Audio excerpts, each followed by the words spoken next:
할머니, 절대 나오지 마세요. 그 말부터 해야 할 것 같습니다.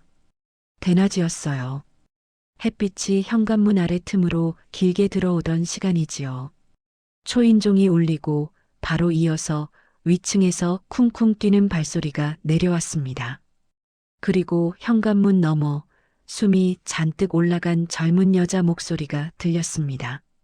할머니, 절대 문 열지 마세요. 아셨죠? 문 하나 사이였는데도 그 목소리가 얼마나 떨리던지요.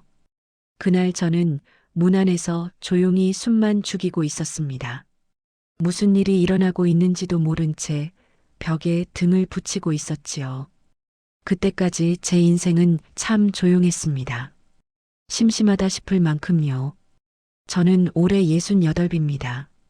남편 먼저 떠나보내고 이 작은 아파트에 혼자 산 지는 벌써 8년이 되었어요. 도시라고 하기엔 애매하고 시골이라고 하기엔 아파트가 많은 동네입니다. 버스 정류장 앞 분식집, 오래된 약국, 편의점 하나, 그리고 언덕을 따라 쭉 올라오면 겉페인트가 벗겨진 이 아파트 단지가 나오지요.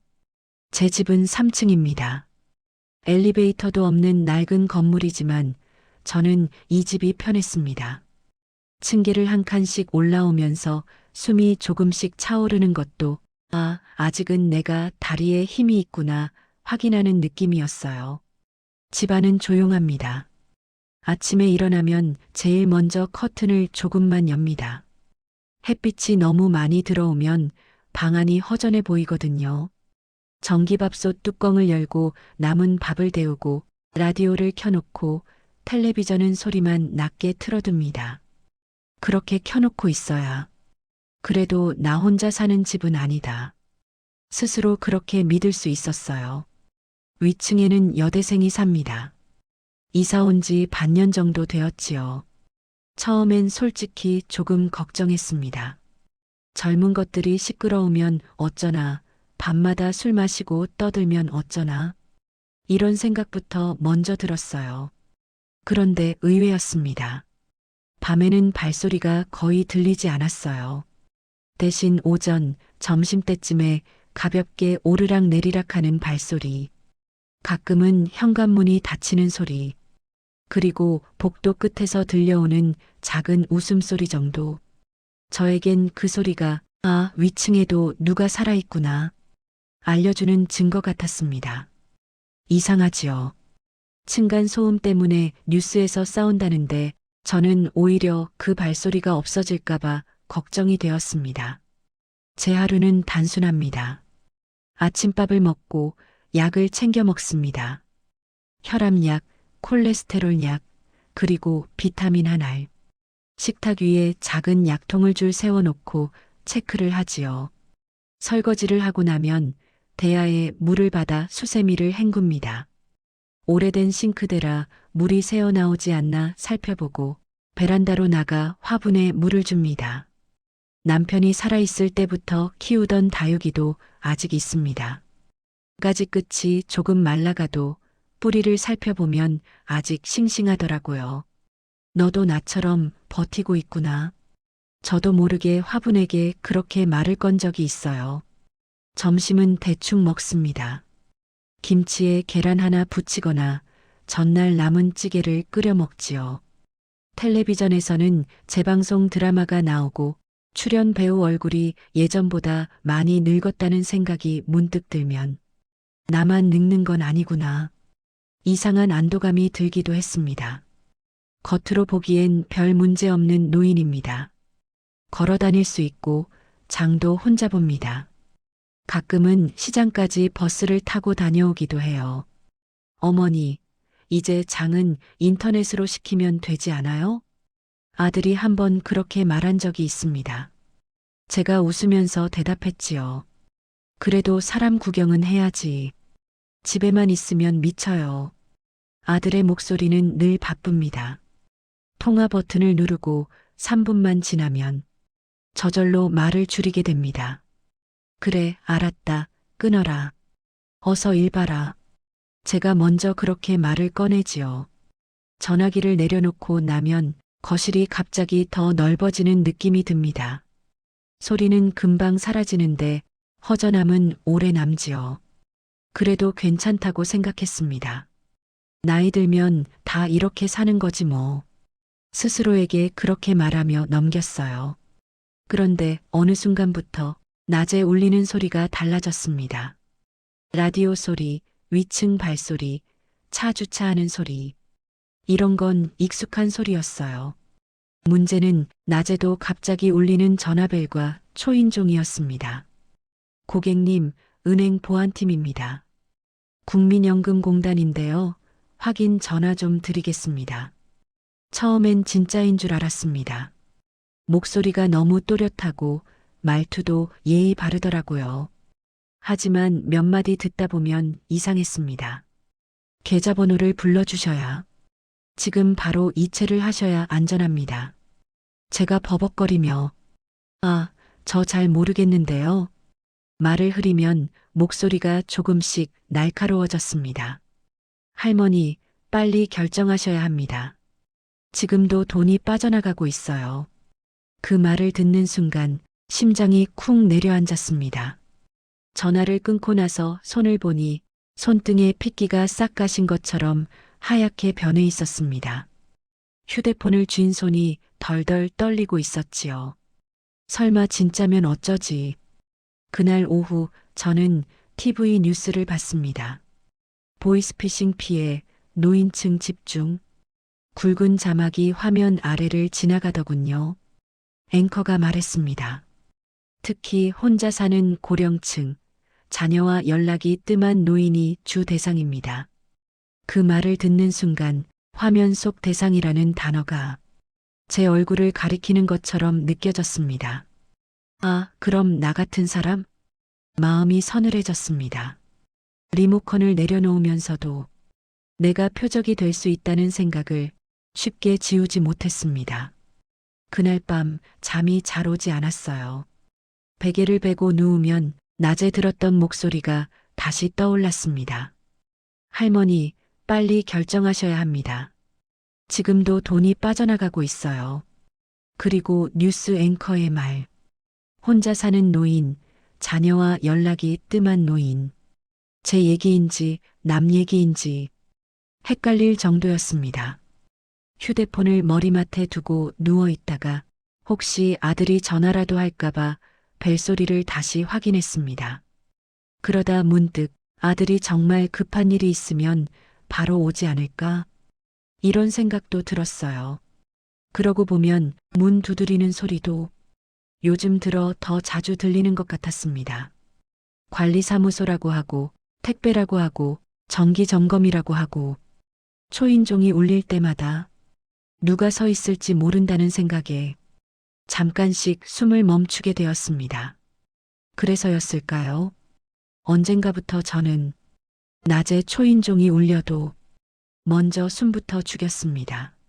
소리부터 멈췄습니다. TV도 줄이고 라디오도 껐습니다. 그리고 현관문을 바라보며 가만히 서 있었습니다. 혹시 나 찾아온 진짜 사람이라면 어떡하지?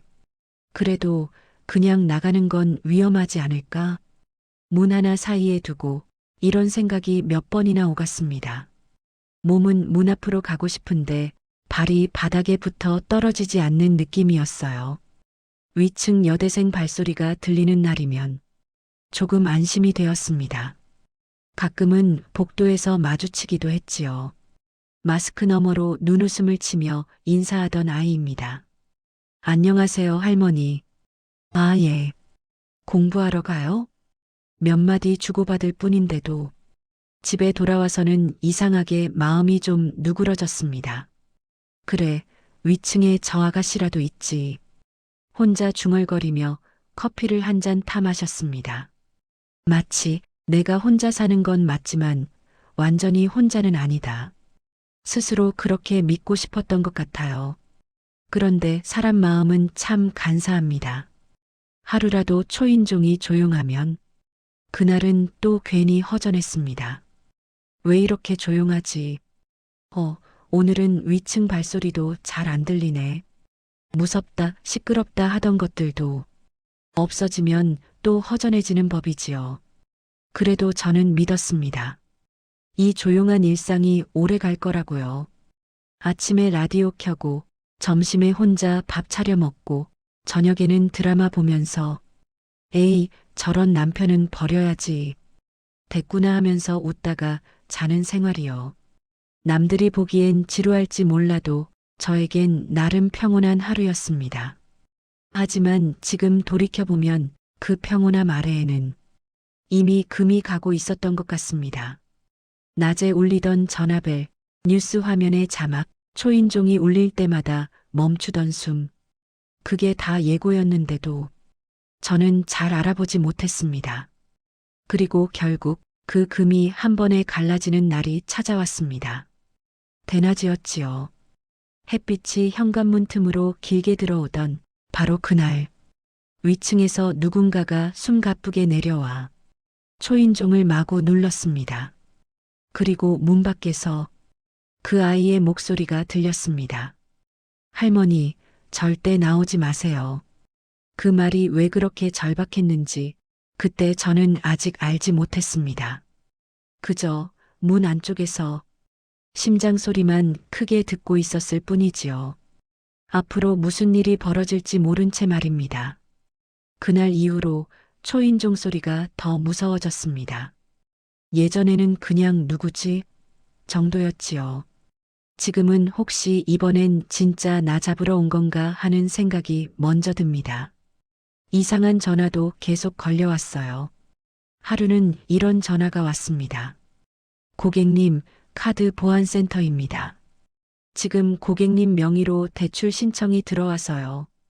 나는 얼른 대답했지요. 저는 그런 거 한 적 없는데요. 그렇다면 누군가가 할머니 명의를 도용했을 가능성이 큽니다. 지금 바로 확인 안 하시면 전 재산이 위험해요. 전 재산이라는 말에 숨이 턱 막혔습니다. 그 말 한마디가 나 같은 사람에겐 칼같이 꽂히지요. 잠깐 머리가 하얘졌습니다.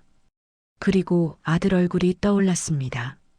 내가 잘못해서 괜히 이 돈까지 날리면 어쩌지. 아들은 모르고 싶어 할 겁니다. 또 걱정거리 생겼다고 속으로 한숨 쉬겠지요. 그래도 저는 끝내 계좌번호를 말하지 않았습니다. 손이 떨려서 휴대폰을 제대로 잡지도 못했지만, 제가 아들한테 먼저 물어보고요. 죄송합니다. 겨우 그렇게 말하고 전화를 끊었습니다. 그리고 전화를 끊자마자 다리가 풀려 주저앉아 버렸습니다. 며칠 뒤 아파트 1층 엘리베이터 옆 게시판에 새 종이가 하나 붙었습니다. 최근 이 일대 노인 대상 사기 피해 주의. 굵은 글씨 아래에 이런 문장이 적혀 있었습니다.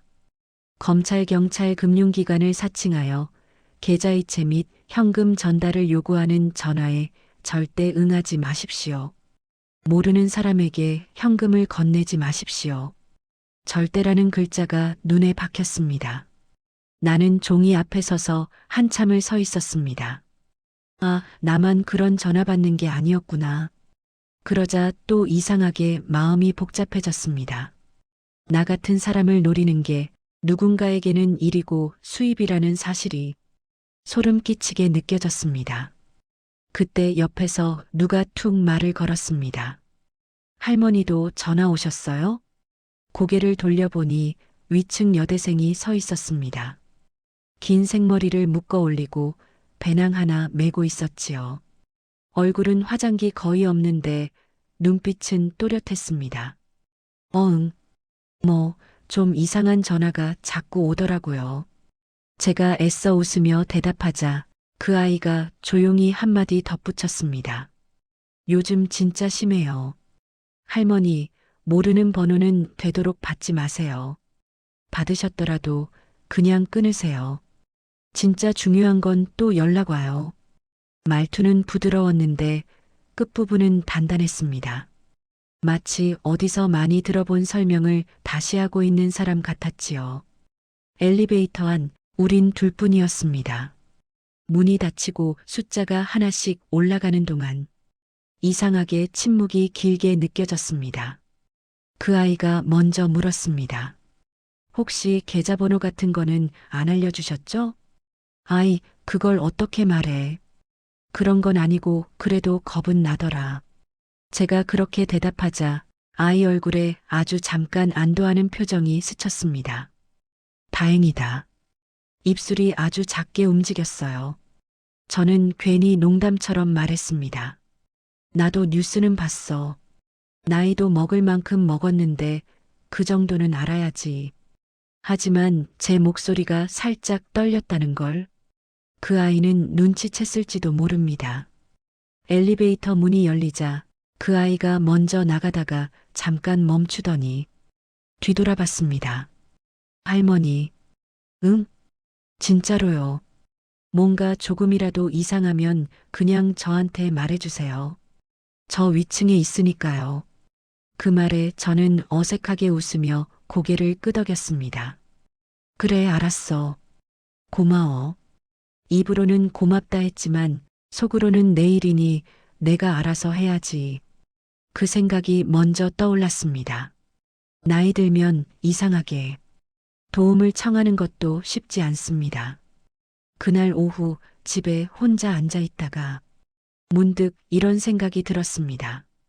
나는 왜 이렇게 겁이 많아졌을까? 젊을 때 저는 큰 시장에서 옷가게를 했던 사람이었습니다.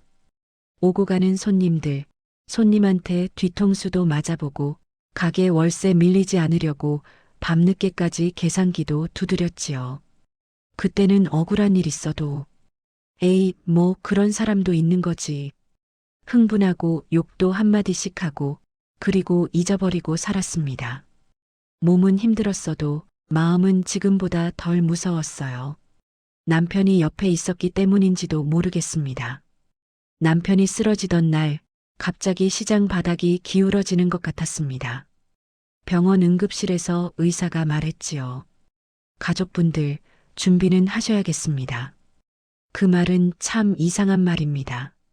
도대체 뭘 어떻게 준비하라는 건지 구체적으로 설명해 주지도 않으면서 사람 가슴에 던져놓고 가버립니다. 남편을 보내고 장례식장 냄새가 빠지기도 전에 보험사, 은행, 이런저런 전화들이 쏟아졌습니다.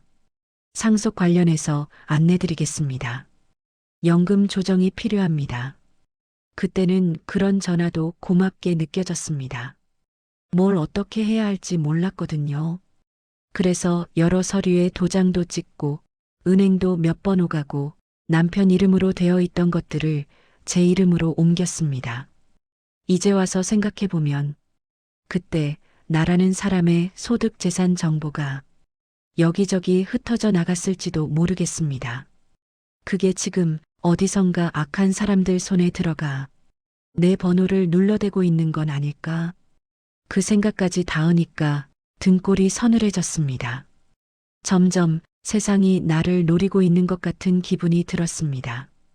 복도에서 누가 서성이는 소리만 나도 문 쪽을 힐끔거리게 되고 우편함에 생전 처음 보는 우편물이 꽂혀 있으면 내용 보기 전에 봉투부터 의심하게 되었습니다. 심리라는 게 참 웃깁니다. 텔레비전 속 드라마는 아무리 자극적인 장면이 나와도 괜찮았습니다. 에이, 또 저런다 하고 넘기면 그만이니까요.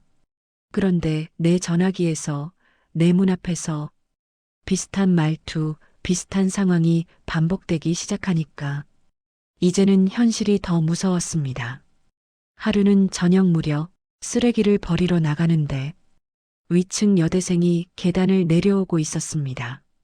머리에 묶은 머리가 조금 풀렸는지 잔머리가 이마에 붙어 있었고 눈가에는 피곤이 조금 묻어 있었지요. 학교 갔다 와? 제가 먼저 인사하자 아이도 환하게 웃으며 대답했습니다. 네. 할머니는 어디 가세요? 그냥 쓰레기 좀 버리러 나도 바쁜 사람이야. 제가 일부러 농담을 던지자 아이도 웃음을 터뜨렸습니다. 그 웃음이 이상하게 내 마음 깊숙이 들어왔습니다. 아, 이 아이는 참 밝구나. 그 생각이 들었지요. 그날 밤 전화가 한 통 더 왔습니다. 여기 경찰서입니다. 지금 고객님 명의로 된 계좌가 범죄에 연루되어 있어서요. 목소리는 단단했고 단어도 그럴듯했습니다. 저는 그런 일 한 적이 없는데요. 그래서 지금 조사 중입니다. 지금 바로 협조 안 하시면 할머니도 공범으로 입건될 수 있어요. 공범이라는 단어에 머리가 멍해졌습니다. 나 같은 사람이 무슨 공범인가. 그렇긴 한데 또 막상 그렇게 들으면 겁이 나지요. 휴대폰을 쥔 손에 땀이 차올랐습니다. 지금 가지고 계신 예금 중에 안전한 계좌로 옮겨야 하는 금액이 얼마인지 아세요? 그 질문이 나오자 안에서 뭔가 탁 하고 끊어지는 느낌이 들었습니다. 아, 이건 아니다. 하지만 목소리가 나오지 않았습니다. 그때 머릿속에 엘리베이터 안에서 봤던 게시판 종이가 떠올랐습니다. 검경금융기관은 계좌 이체를 요구하지 않습니다. 빨간 글씨로 적혀 있던 문장, 그리고 위층 아이가 했던 말. 조금이라도 이상하면 그냥 끊으세요. 나는 겨우 입술을 떼었습니다. 죄송한데요. 제가 잘 모르겠어요. 가족이랑 상의하고 다시 연락드릴게요. 상대방 목소리가 갑자기 높아졌습니다. 지금 그러시면 안 됩니다, 할머님. 당장 이체 안 하시면 계좌 전체가 압류될 수 있어요. 그러나 이번에는 그 겁주는 말이 오히려 더 이상하게 들렸습니다. 진짜 경찰이라면 이렇게 다그치진 않을 텐데. 손이 떨리면서도 이번에는 제가 먼저 전화를 끊었습니다. 뚝! 통화가 끊어지는 소리가 집안에 유난히 크게 울렸습니다. 휴대폰을 식탁 위에 던지듯 내려놓고 한참을 서 있었습니다. 가슴이 두근거려서 숨을 고르는데 창밖에서 차 지나는 소리가 희미하게 들렸습니다. 그때 문득 위층에서 가볍게 걷는 발소리가 들렸습니다. 툭, 툭, 툭.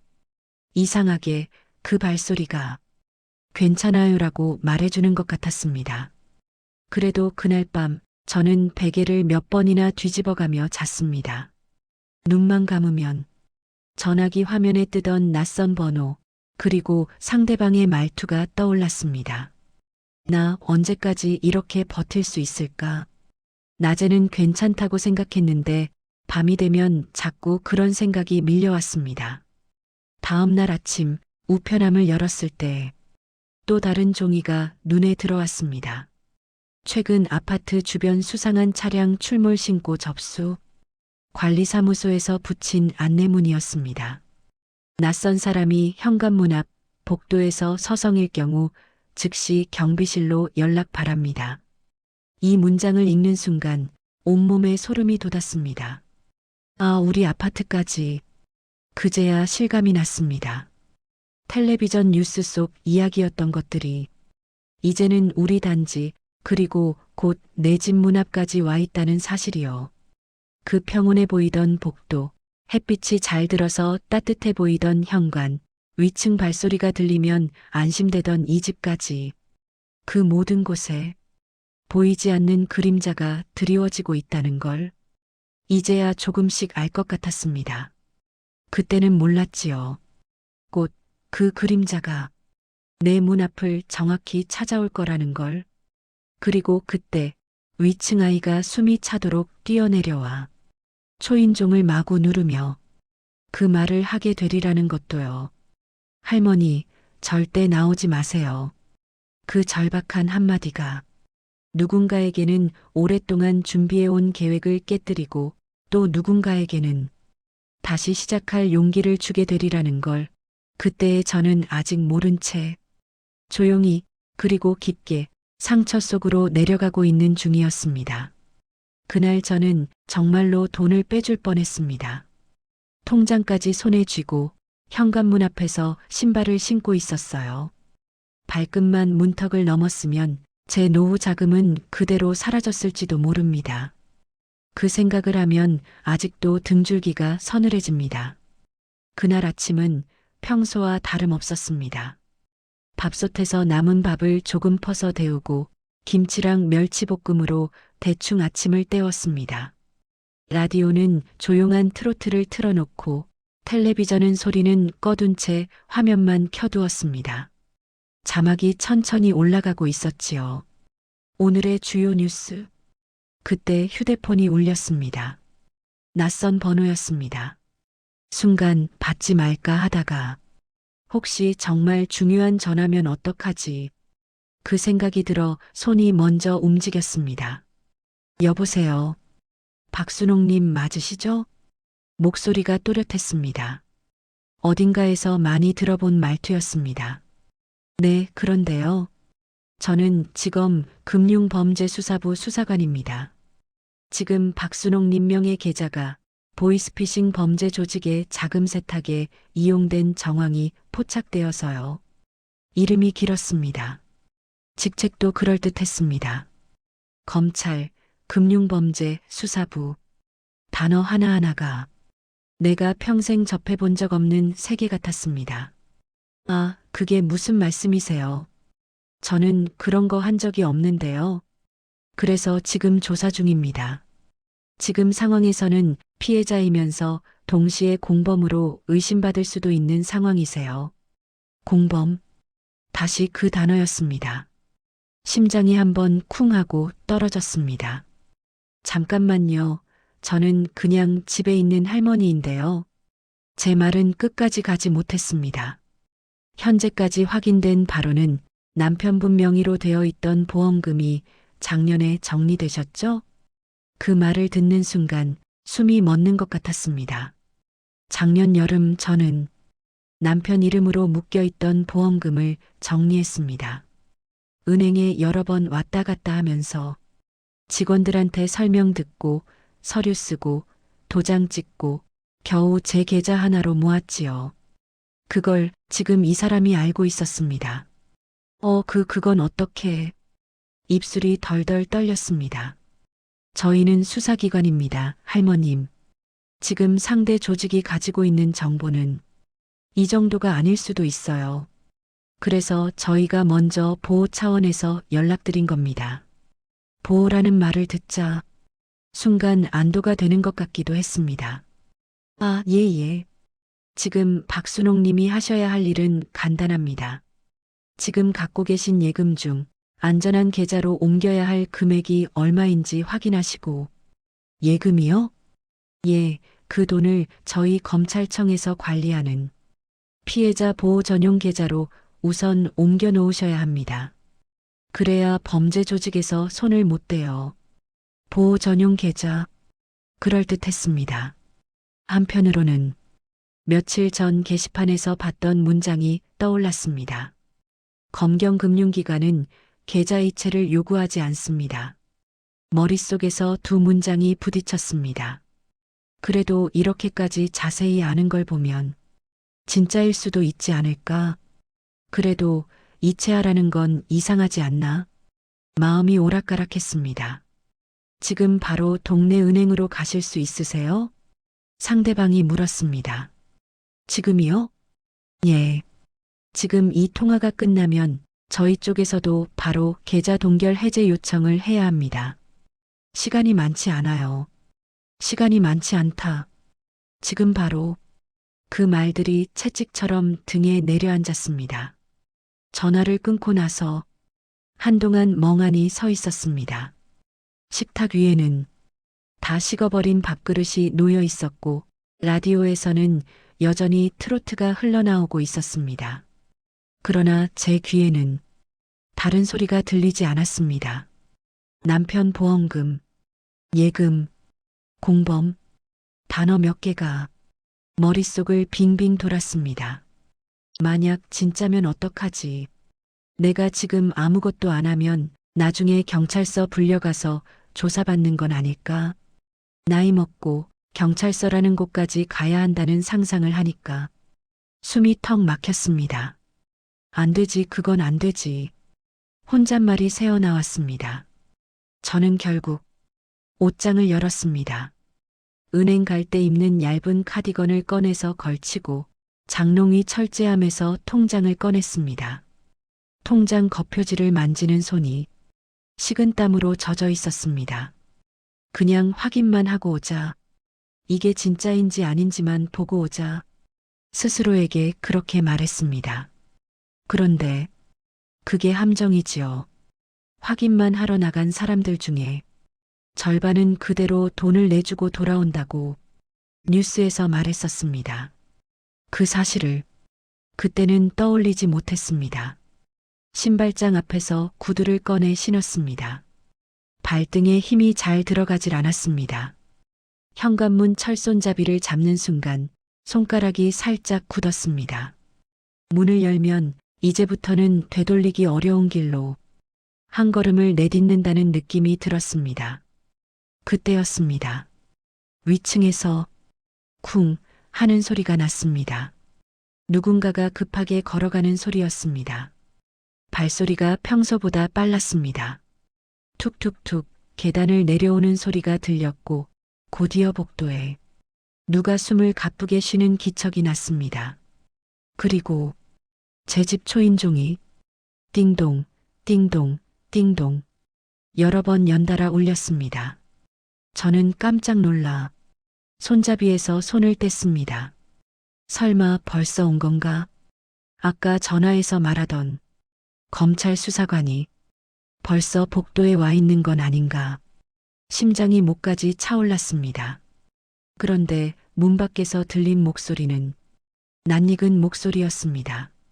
할머니, 저예요. 위층이요. 여대생 아이의 목소리였습니다. 숨이 잔뜩 올라가 있었습니다. 저는 문 앞에서 얼어붙은 채 대답을 하지 못했습니다. 그러자 조금 더 가까운 곳, 거의 문에 입을 댄 것 같은 거리에서 그 아이가 말했습니다. 할머니, 제 말 들리세요? 잠시 침묵이 흘렀습니다. 지금 절대 문 열지 마세요. 누가 뭐라고 해도 지금은 문 열지 마세요. 아셨죠? 목소리가 떨렸습니다. 단순히 부탁하는 톤이 아니었습니다. 간절했습니다. 절박했습니다. 하지만 그 장면은 나중에 벌어질 일이었습니다. 그때의 저는 아직 신발을 신은 채 현관문 앞에서 통장을 쥐고 있었습니다. 아직 그 말을 듣지 못한 시점이었지요. 문 앞에서 한 걸음 물러났습니다. 통장이 손에서 미끄러질 뻔했습니다. 그때 또 다른 생각이 들었습니다. 나는 왜 이렇게까지 혼자 해결하려 드는 걸까? 아들 얼굴이 떠올랐습니다. 몇 번이고 휴대폰을 들어 아들 번호를 눌렀다가 지운 적이 있습니다. 얘야, 엄마한테 이런 전화가 왔는데 그 한 문장을 입 밖으로 꺼내는 게 왜 이렇게 어려울까요? 아들은 바쁩니다. 회사 일이 많고 애들도 봐야 하고 장모님까지 챙깁니다. 그 사이에 엄마가 또 이상한 전화 받았다. 이야기를 끼워 넣는다는 게 괴롭게 느껴졌습니다. 괜찮다. 나도 아직 정신은 똑바로 있다. 그렇게 보여주고 싶었습니다. 그래서 끝까지 아들에게는 말하지 않았습니다. 하지만 사람 마음은 어디론가 향하게 되어 있습니다. 아들에게는 말 못하면서 문득 떠오른 얼굴이 하나 있었습니다. 엘리베이터 안에서 게시판을 함께 보던 아이. 조금이라도 이상하면 저한테 말해주세요. 저 위층에 있으니까요. 그 말이 떠올랐습니다. 그때는 대충 듣고 넘겼는데 이제 와보니 그 말이 내 머릿속 한 구석에서 계속 반짝이고 있었습니다. 저한테 말해주세요. 나한테 그런 말을 해준 사람 요즘에 있었던가요? 식탁 앞에 다시 앉았습니다. 통장을 내려놓고 양손으로 얼굴을 감쌌습니다. 숨을 깊게 들이마셨다가 길게 내쉬었습니다. 눈을 감으니 남편 얼굴이 떠올랐습니다.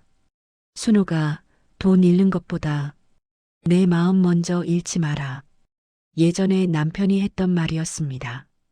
장사 망하고 집세 밀렸을 때, 제가 기가 죽어 있을 때 한번 그렇게 말했지요. 그때는 그 말을 잘 이해하지 못했습니다. 돈이 있어야 마음도 사는 거지. 그렇게 생각했어요. 그런데 이제 보니 돈을 잃는 것보다 언제든 아무도 없는 상태에서 나 혼자 싸워야 한다는 두려움이 더 무서웠습니다.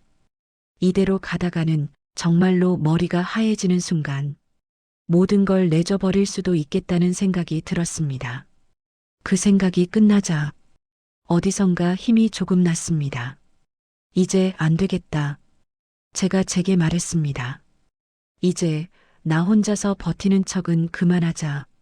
입술이 바짝 말라 있었지만 한 글자 한 글자 또박또박 마음속으로 되뇌었습니다. 괜찮은 척, 아무렇지 않은 척, 내가 알아서 다 할 수 있는 척. 그만하자. 도움을 청하는 게 부끄러운 일이 아니라는 걸 머리로는 알았지만 마음으로는 아직 받아들이지 못하고 있었습니다. 이제는 마음이 먼저 손을 들었습니다. 혼자서는 무섭습니다. 그 사실을 이제야 인정했습니다. 저는 스스로에게 작게 약속했습니다. 이번 한 번만이라도 누군가에게 먼저 말을 걸어보자. 아들에게는 아직 어려웠습니다. 전화를 걸면 또 제가 먼저 끊어라 바쁘지. 그 말을 할 게 뻔했습니다. 대신 엘리베이터 안에서 마주치던 그 아이가 떠올랐습니다. 위층 여대생, 늘 안녕하세요라고 먼저 인사하던 아이. 게시판 앞에서 진지한 눈빛으로 이상하면 그냥 끊으세요. 말해주던 아이. 그래, 한 번쯤은 저 아이한테 기대봐도 되지 않을까? 그 생각을 하면서도 가슴이 쿵쿵 뛰었습니다. 어쩌면 전화 사기보다 도움을 청하는 일이 저에겐 더 어려운 일이었는지도 모릅니다. 그날 저녁 저는 일부러 시간을 맞춰 계단을 올라갔습니다. 위층 아이가 학교에서 돌아올 것 같은 시간쯤이었습니다. 엘리베이터는 없는 건물이라 3층에서 4층으로 올라가는 계단은 고작 몇 계단뿐인데도 숨이 조금 찼습니다. 이게 숨이 차서 그런지 겁나서 그런지 모르겠다. 스스로를 향해 작게 웃음이 나왔습니다. 4층 복도에 올라서니 아이 집 앞에 조그마한 슬리퍼 두 켤레가 가지런히 놓여 있었습니다. 여기가 맞지. 문 앞에 서서 한참을 망설였습니다. 초인종을 누를까 말까 손가락이 공중에서 맴돌았습니다. 괜히 귀찮게 하는 건 아닐까? 젊은 애한테 이런 얘기까지 해야 하나? 그 생각들이 손가락을 자꾸 아래로 끌어내렸습니다. 그래도 아침에 통장을 쥔 채 현관문을 열려던 제 모습이 떠올랐습니다. 조금만 더 가면 진짜로 잃을 뻔했잖아. 그렇게까지 생각이 닿자 드디어 손가락이 초인종을 눌렀습니다. 띵동. 복도에 맑은 소리가 울렸습니다. 제 심장 소리와 섞여 잠시 모든 소리가 멀어지는 것 같았습니다. 이 작은 초인종 소리가 앞으로 제 인생에서 어떤 문을 열게 될지 그때의 저는 아직 모른 채 그저 떨리는 손을 꼭 쥐고 서 있었습니다. 초인종을 누르고 나서 저는 도망치듯 계단을 내려오고 싶었습니다. 괜히 눌렀나? 돌아갈까? 손가락은 이미 버튼에서 떨어졌는데 마음은 아직 누르지 못한 것처럼 덜덜 떨렸습니다. 다른 집 초인종이라면 한 번 더 누르고 택배요라고 둘러댈 수도 있었겠지만 여긴 그럴 수도 없었지요. 그때 안에서 발소리가 다가오는 소리가 들렸습니다. 탁, 탁. 슬리퍼 소리였습니다. 네. 문 너머에서 들리는 익숙한 목소리. 위층 아이였습니다. 문이 열리자 아이 얼굴이 먼저 보였습니다. 머리는 대충 묶었는지 몇 가닥이 삐져나와 있었고 한 손에는 머그잔을 들고 있었어요. 할머니. 눈이 동그래졌습니다. 제가 여기까지 올라올 줄은 상상도 못한 얼굴이었지요.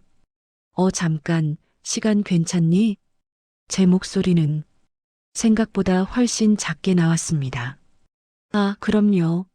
들어오세요. 아이의 대답은 예상보다 더 빨랐습니다. 방 안은 생각보다 훨씬 작았습니다.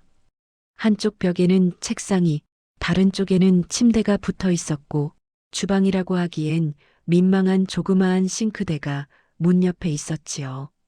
책상 위에는 노트북이 열려 있었고, 옆에는 형광펜으로 칠해진 책들이 쌓여 있었습니다.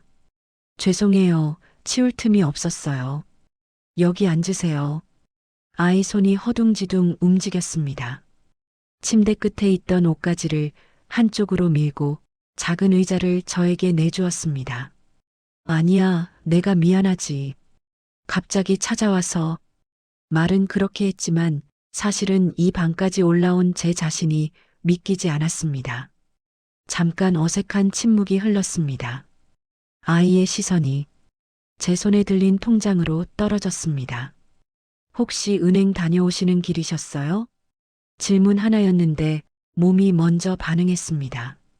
제가 손에 힘을 주며 통장을 뒤로 감췄습니다. 아이 눈빛이 조금 진지해졌습니다. 할머니, 무슨 일 있으세요?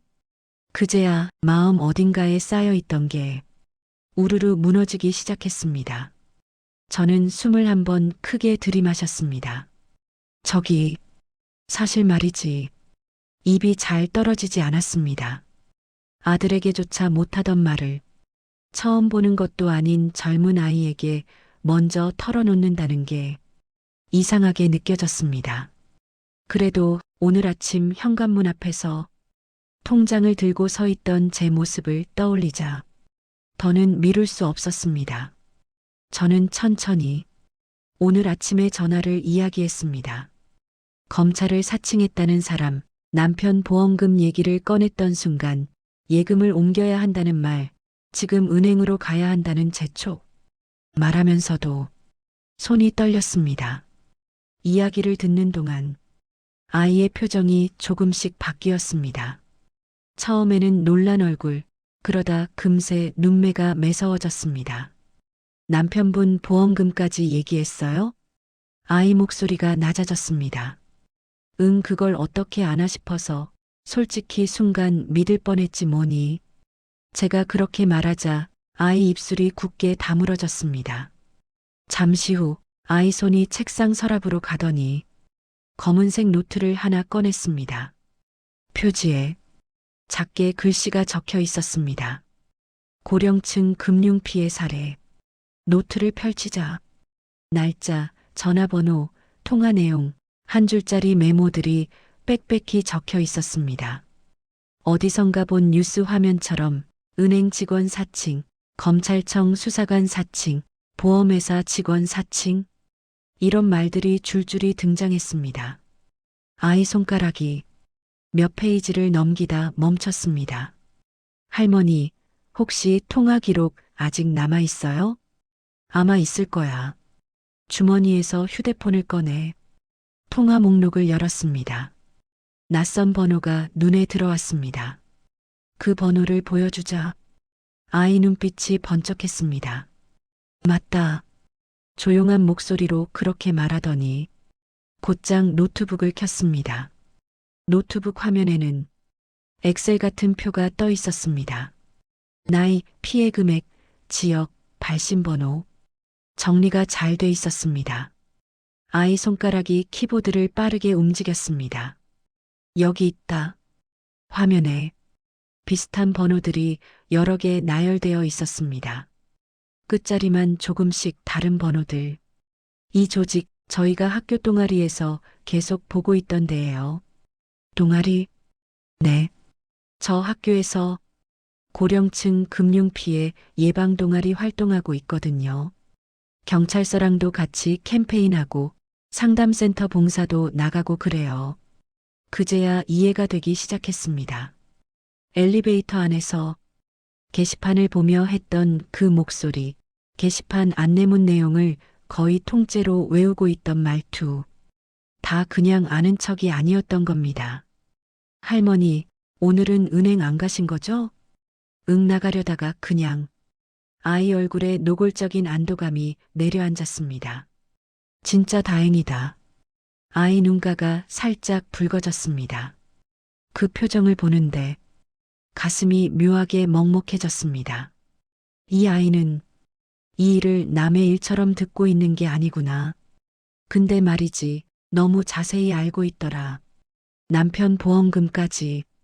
그게 제일 무섭더라. 제가 그렇게 말하자 아이 표정이 다시 굳어졌습니다. 정보가 한번 새면 생각보다 훨씬 멀리까지 퍼져요. 보험, 은행, 통신사, 어디에서 새 나갔는지는 나중에야 겨우 알 수 있어요. 아이 말투는 차분했지만 눈빛은 단단했습니다. 그래서요. 우리가 할 수 있는 건 그 사람들이 뭘 알고 있는지보다 우리가 어디까지 안 속을 건지 그 기준을 정하는 거예요. 그 말이 이상하게 마음을 세게 두드렸습니다. 지금까지 저는 저 사람들이 뭘 알고 있는지에만 머리가 꽉 차 있었거든요. 안 속을 기준. 제가 중얼거리자 아이가 고개를 끄덕였습니다. 네, 할머니, 이제부터는요. 누가 뭐라고 해도 이거 하나만큼은 꼭 지켜주세요. 아이 눈이 똑바로 저를 바라봤습니다. 첫째, 전화로 계좌이체, 비밀번호, 인증번호 요구하면 무조건 끊기. 둘째, 집으로 찾아와서 검찰이다, 경찰이다, 은행이다라고 하면 무조건 문 안 열기. 셋째, 조금이라도 이상하다 싶으면 경찰 110이나 아니면 저한테 먼저 전화하기. 아이 목소리에는 군더더기가 없었습니다. 마치 오랫동안 되뇌어온 문장 같았지요. 그 말을 듣는데 희한하게도 마음 한가운데 작은 기둥이 하나 세워지는 것 같았습니다. 지금까지 저는 모든 상황에서 나 혼자 판단해야 한다고 생각해 왔습니다. 잘못 판단하면 모든 결과를 내가 안고 가야 한다고도요. 그래서 늘 혹시 진짜면 어떡하지? 내가 틀리면 어떡하지? 그 생각에만 붙잡혀 있었던 것 같습니다. 하지만 아이의 말은 달랐습니다. 내가 틀려도 괜찮다. 대신 안 속으면 된다. 기준을 바꾸는 말이었습니다. 근데 말이야. 제가 조심스럽게 물었습니다. 나 같은 사람이 그렇게까지 해서 버틴다고 무슨 의미가 있을까? 나 하나 안 당하면 뭐가 달라지니? 그 질문에 아이 눈빛이 잠시 흔들렸다가 곧 다시 또렷해졌습니다. 달라져요, 할머니. 단호한 목소리였습니다. 이런 조직은요, 한 번에 크게 먹히는 것보다 조금씩 자주 먹히는 걸 더 좋아해요. 나 하나쯤이야 하는 사람들이 많을수록 더 오래 살아남아요. 아이 손가락이 책상 위를 톡, 톡 두드렸습니다. 근데 그게 깨지기 시작하면 갑자기 판이 흔들려요. 당할 줄 알았던 사람들이 하나둘씩 안 당하고 오히려 먼저 맞기 시작하면 잠시 말을 고르더니 아이 웃음기 없는 얼굴로 말했습니다. 그때부터는 그쪽이 우리를 무서워해야 돼요. 그 말은 나에겐 상상도 못하던 생각이었습니다. 나는 평생 네 하며 살아온 사람이었습니다. 단골 손님이 불평을 해도 죄송합니다부터 나왔고 은행 창구에서 뭐라 해도 제가 잘 몰라서요 하며 물러섰습니다. 세상을 상대할 때 항상 내가 아래에 있어야 안전하다고 스스로를 설득해 왔습니다. 그런데 이 아이는 반대로 말했습니다. 그쪽이 우리를 무서워해야 한다. 그 말이 자꾸 머릿속에서 울렸습니다. 잠시 뒤 우리는 경비실로 내려갔습니다. 경비실까지? 제가 묻자 아이가 웃으며 말했습니다. 네. 할머니 혼자 오셨으면 그냥 조심하세요 정도로 끝났겠지만 이제는 같이 움직이는 게 좋아요. 경비실 문을 열자 조그마한 TV 모니터들이 여러 개 붙어 있었습니다. 경비 아저씨가 컵라면을 먹다가 놀란 얼굴로 우리를 보셨습니다. 어르신. 웬일이세요? 아저씨는 또 라면이야. 혈압 올라. 제가 습관처럼 잔소리를 하자 아저씨가 머쓱하게 웃었습니다. 그때 아이가 조금 진지한 표정으로 나섰습니다. 아저씨, 잠깐만 시간 괜찮으세요? 할머니께 오늘 좀 위험한 전화가 와서요. 아이 설명은 간단하면서도 명확했습니다. 전화 내용, 남편 보험금 언급, 예금 이동 요구. 경비 아저씨 얼굴이 점점 굳어졌습니다. 에이, 진짜 나쁜 것들. 아저씨가 욕이 목까지 올라온 표정으로 중얼거렸습니다. 아이와 아저씨는 금방 말이 통했습니다. 요즘 이 근방에 수상한 차도 자주 보인다니까요. 같은 시간대에 서 있다가 노인분들만 나오면 슬쩍 따라가고 CCTV 각도 조금만 돌리면 현관 앞 더 잘 보일 것 같은데요.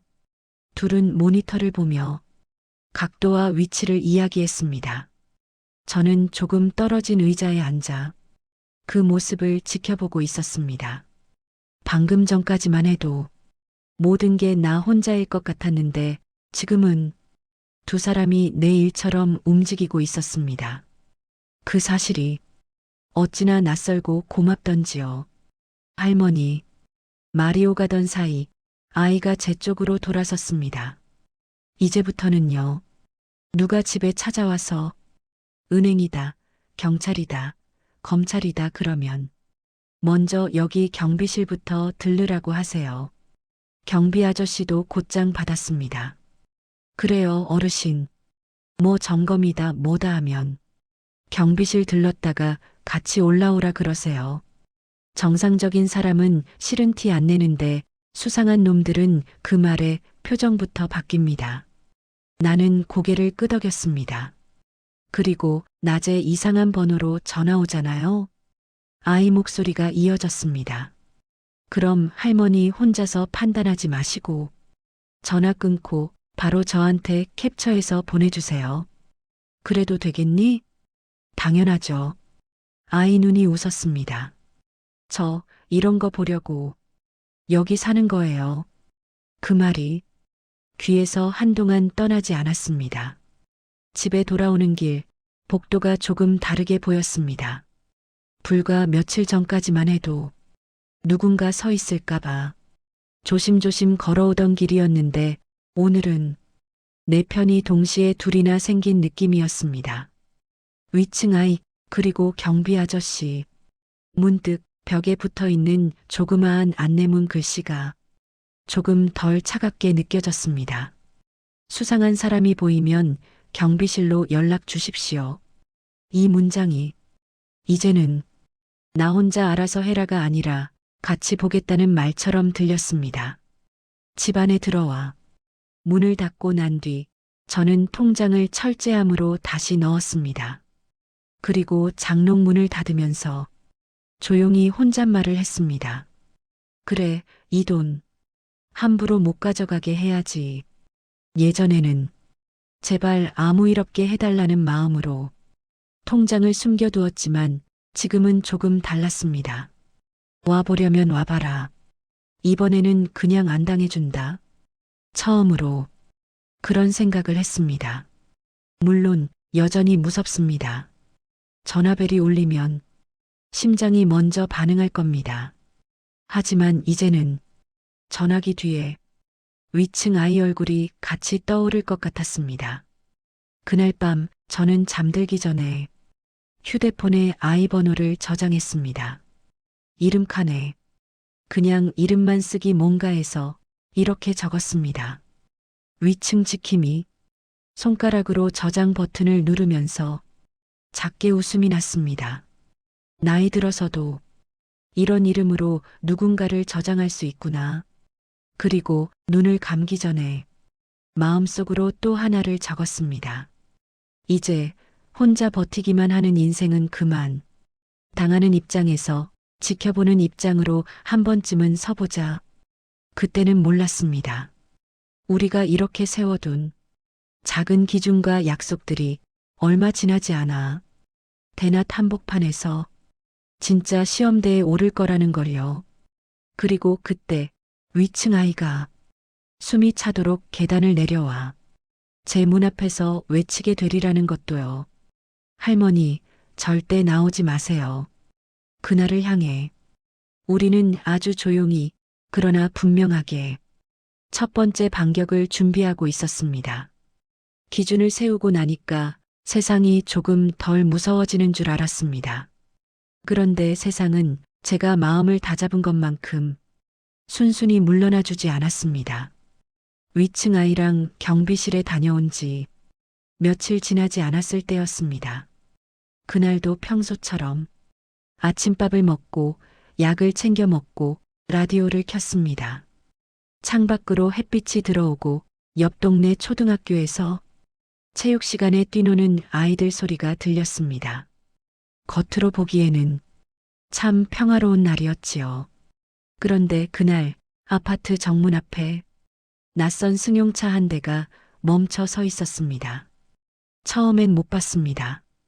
분리수거를 하려고 쓰레기 봉투를 들고 나갔다가 엘리베이터 대신 계단을 천천히 내려가고 있었지요. 1층 출입문 유리창 너머로 은색 차 한 대가 보였습니다. 번호판은 눈에 잘 들어오지 않았습니다. 대신 운전석에 앉은 남자가 핸들을 잡은 채 우리 아파트 쪽을 뚫어지게 바라보고 있는 게 보였습니다. 눈이 마주쳤다고 느끼는 순간 그 사람이 고개를 획 돌렸습니다. 아, 그냥 지나가던 사람이겠지. 저는 일부러 시선을 거두고 밖으로 나갔습니다. 그런데 쓰레기를 버리고 돌아오는 길에도 그 차는 그대로 서 있었습니다. 이번에는 조수석에 다른 사람이 앉아 있었습니다.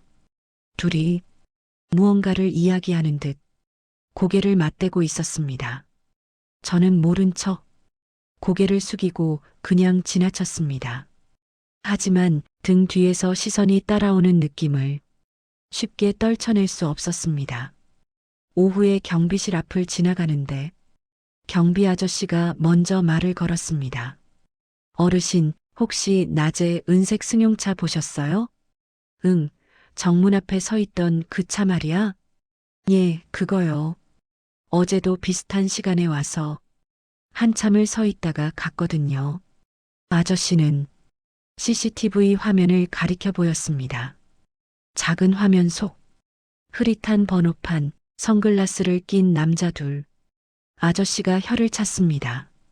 그냥 길 찾다가 서 있을 수도 있지만 요즘 같은 때는 괜히 신경 쓰여요. 그 말에 가슴이 쿵 내려앉았습니다. 혹시 내가 전화 받았던 그 사람들일까? 그 생각이 입 밖으로 나올 뻔했습니다. 그날 저녁 위층 아이한테 메시지가 왔습니다. 할머니, 오늘 낮에 이상한 차 보셨어요? 봤다라고 쓰려다가 잠시 멈췄습니다. 괜히 내가 너무 예민한 것처럼 보일까봐 글자가 잘 안 써졌습니다. 그래도 결국 사실대로 보냈습니다. 1층 나갈 때 봤어. 남자 둘 타고 있더라. 잠시 후 답장이 바로 왔습니다. 저희 동아리 애들이랑 번호판 조회 부탁해 볼게요. 요즘 이 근방에 비슷한 제보가 좀 있어서요.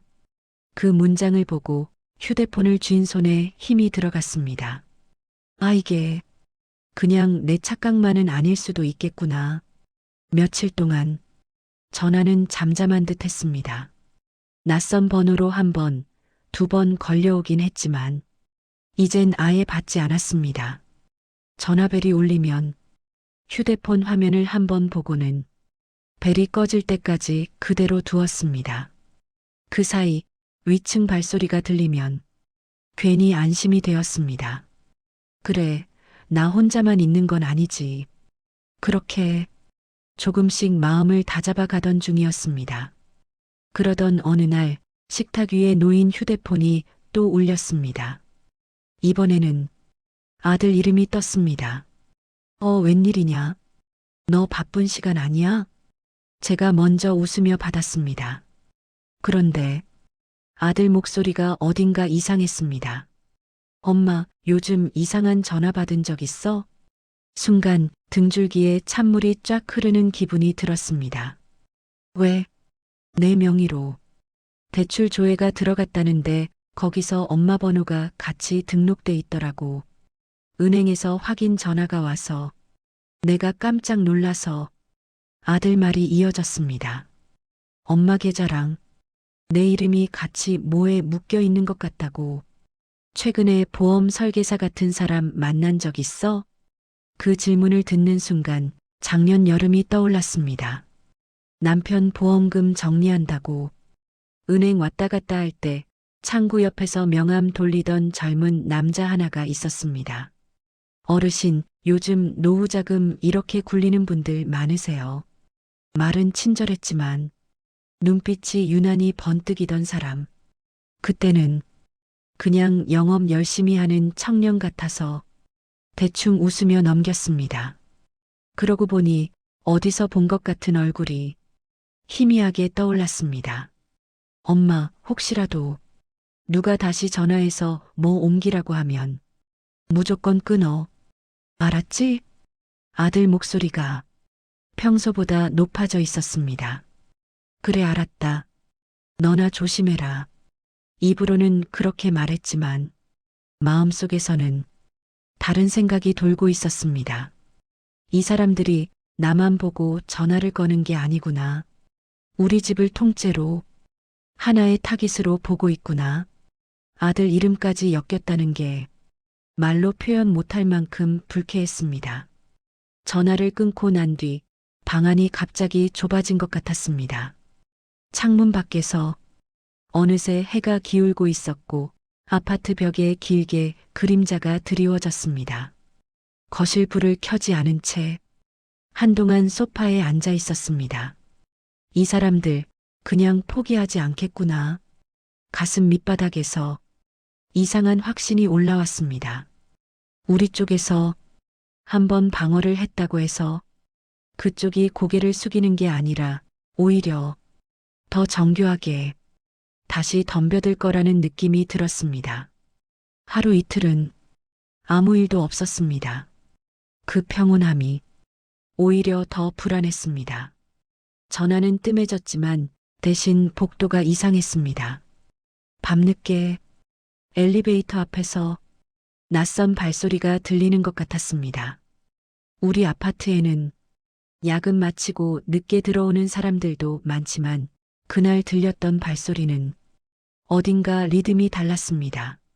층수를 확인하듯 한 계단 한 계단 천천히 올라오는 소리, 그리고 한동안 3층과 4층 사이 복도에 멈춰 서 있다가 다시 내려가는 소리.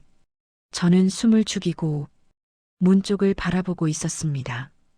현관문 틈으로 복도 불빛이 가늘게 들어오고 문 손잡이 위에 쳐놓은 작은 수건 그림자가 여기저기 흔들렸습니다.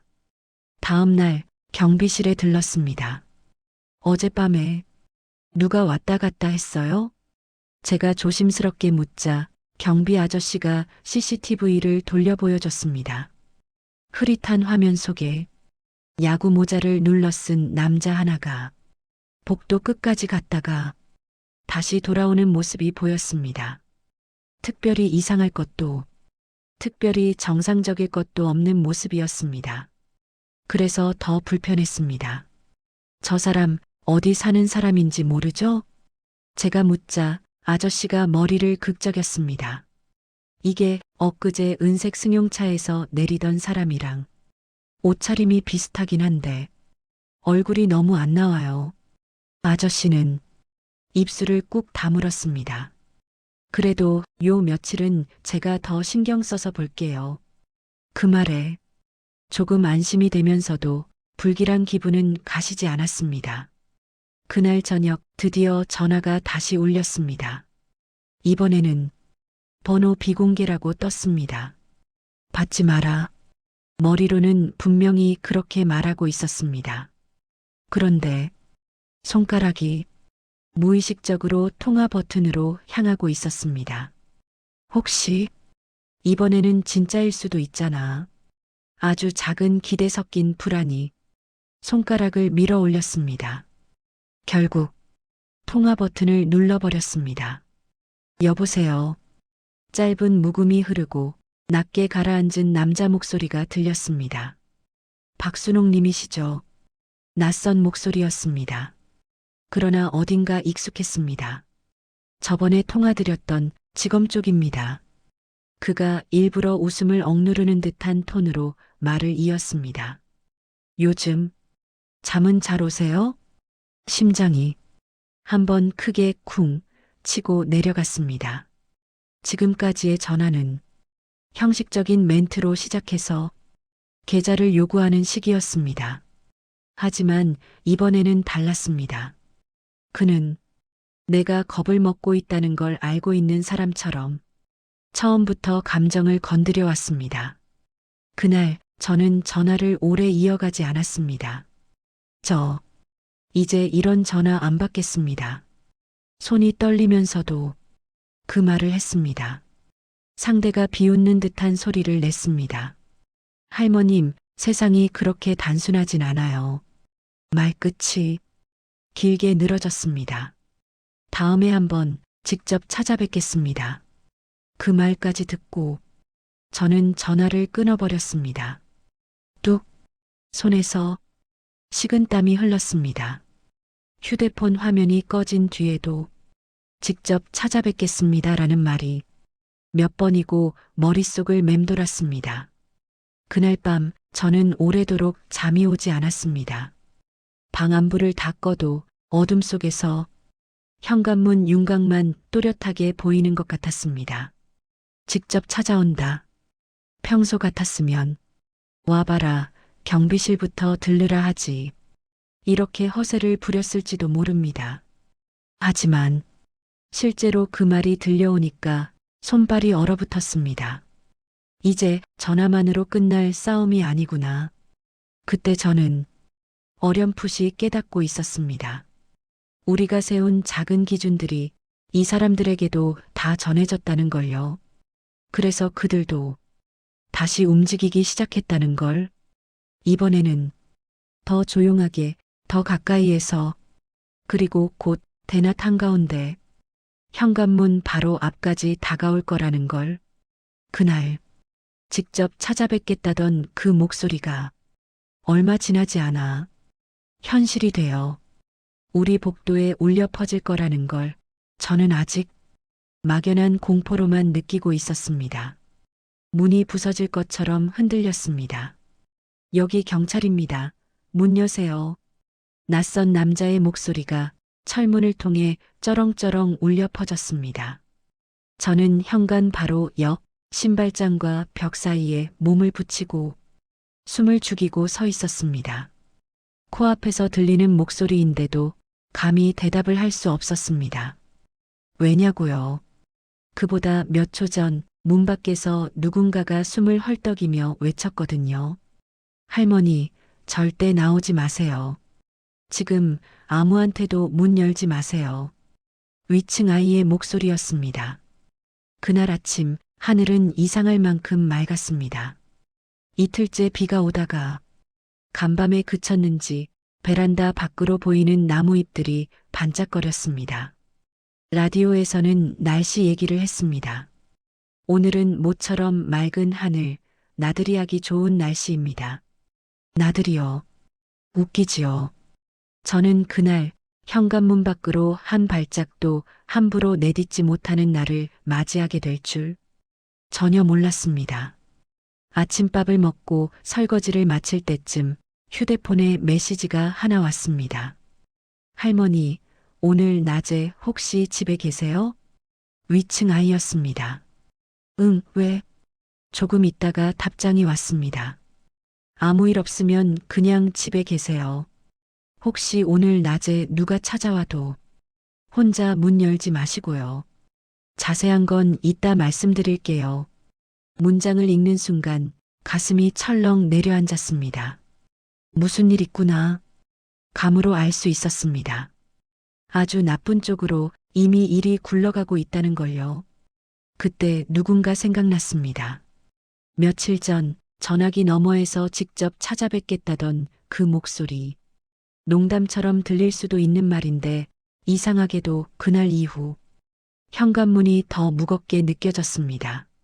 나는 식탁에 앉아 휴대폰을 손에 쥔 채 한참을 고민했습니다. 시장이나 다녀올까? 사람 많은 데 있으면 괜찮지 않을까? 그러나 아이의 메시지가 머릿속을 떠나지 않았습니다.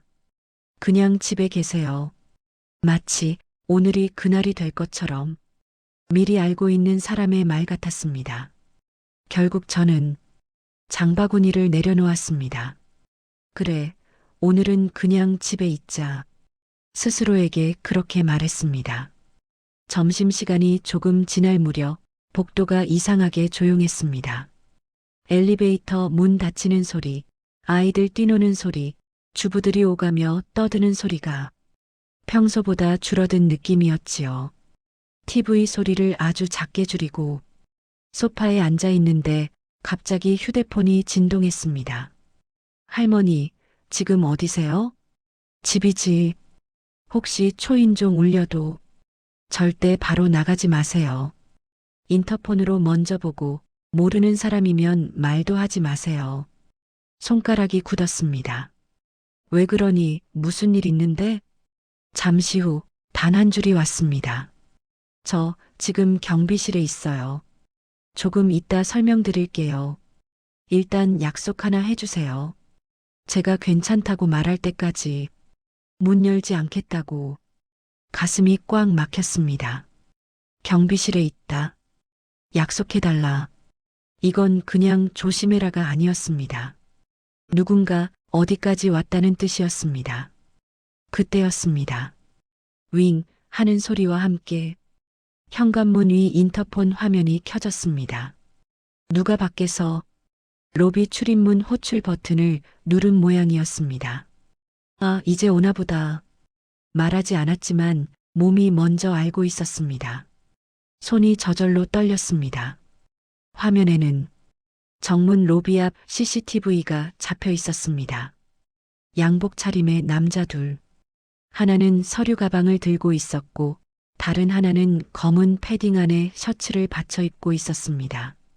둘은 로비 안으로 들어오며 서로 얼굴을 마주보고 웃었습니다. 입모양은 보이지 않았지만 표정만으로도 알 수 있었습니다. 오늘 한탕 제대로 하자.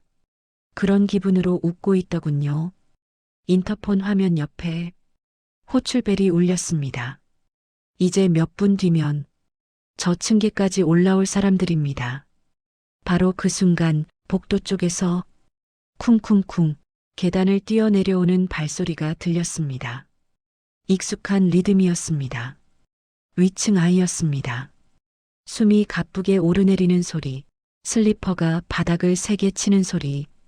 잠시 후 제 집 초인종이 연달아 울렸습니다. 띵동, 띵동, 띵동. 저는 반사적으로 문 쪽으로 한 발 걸어 나갔습니다.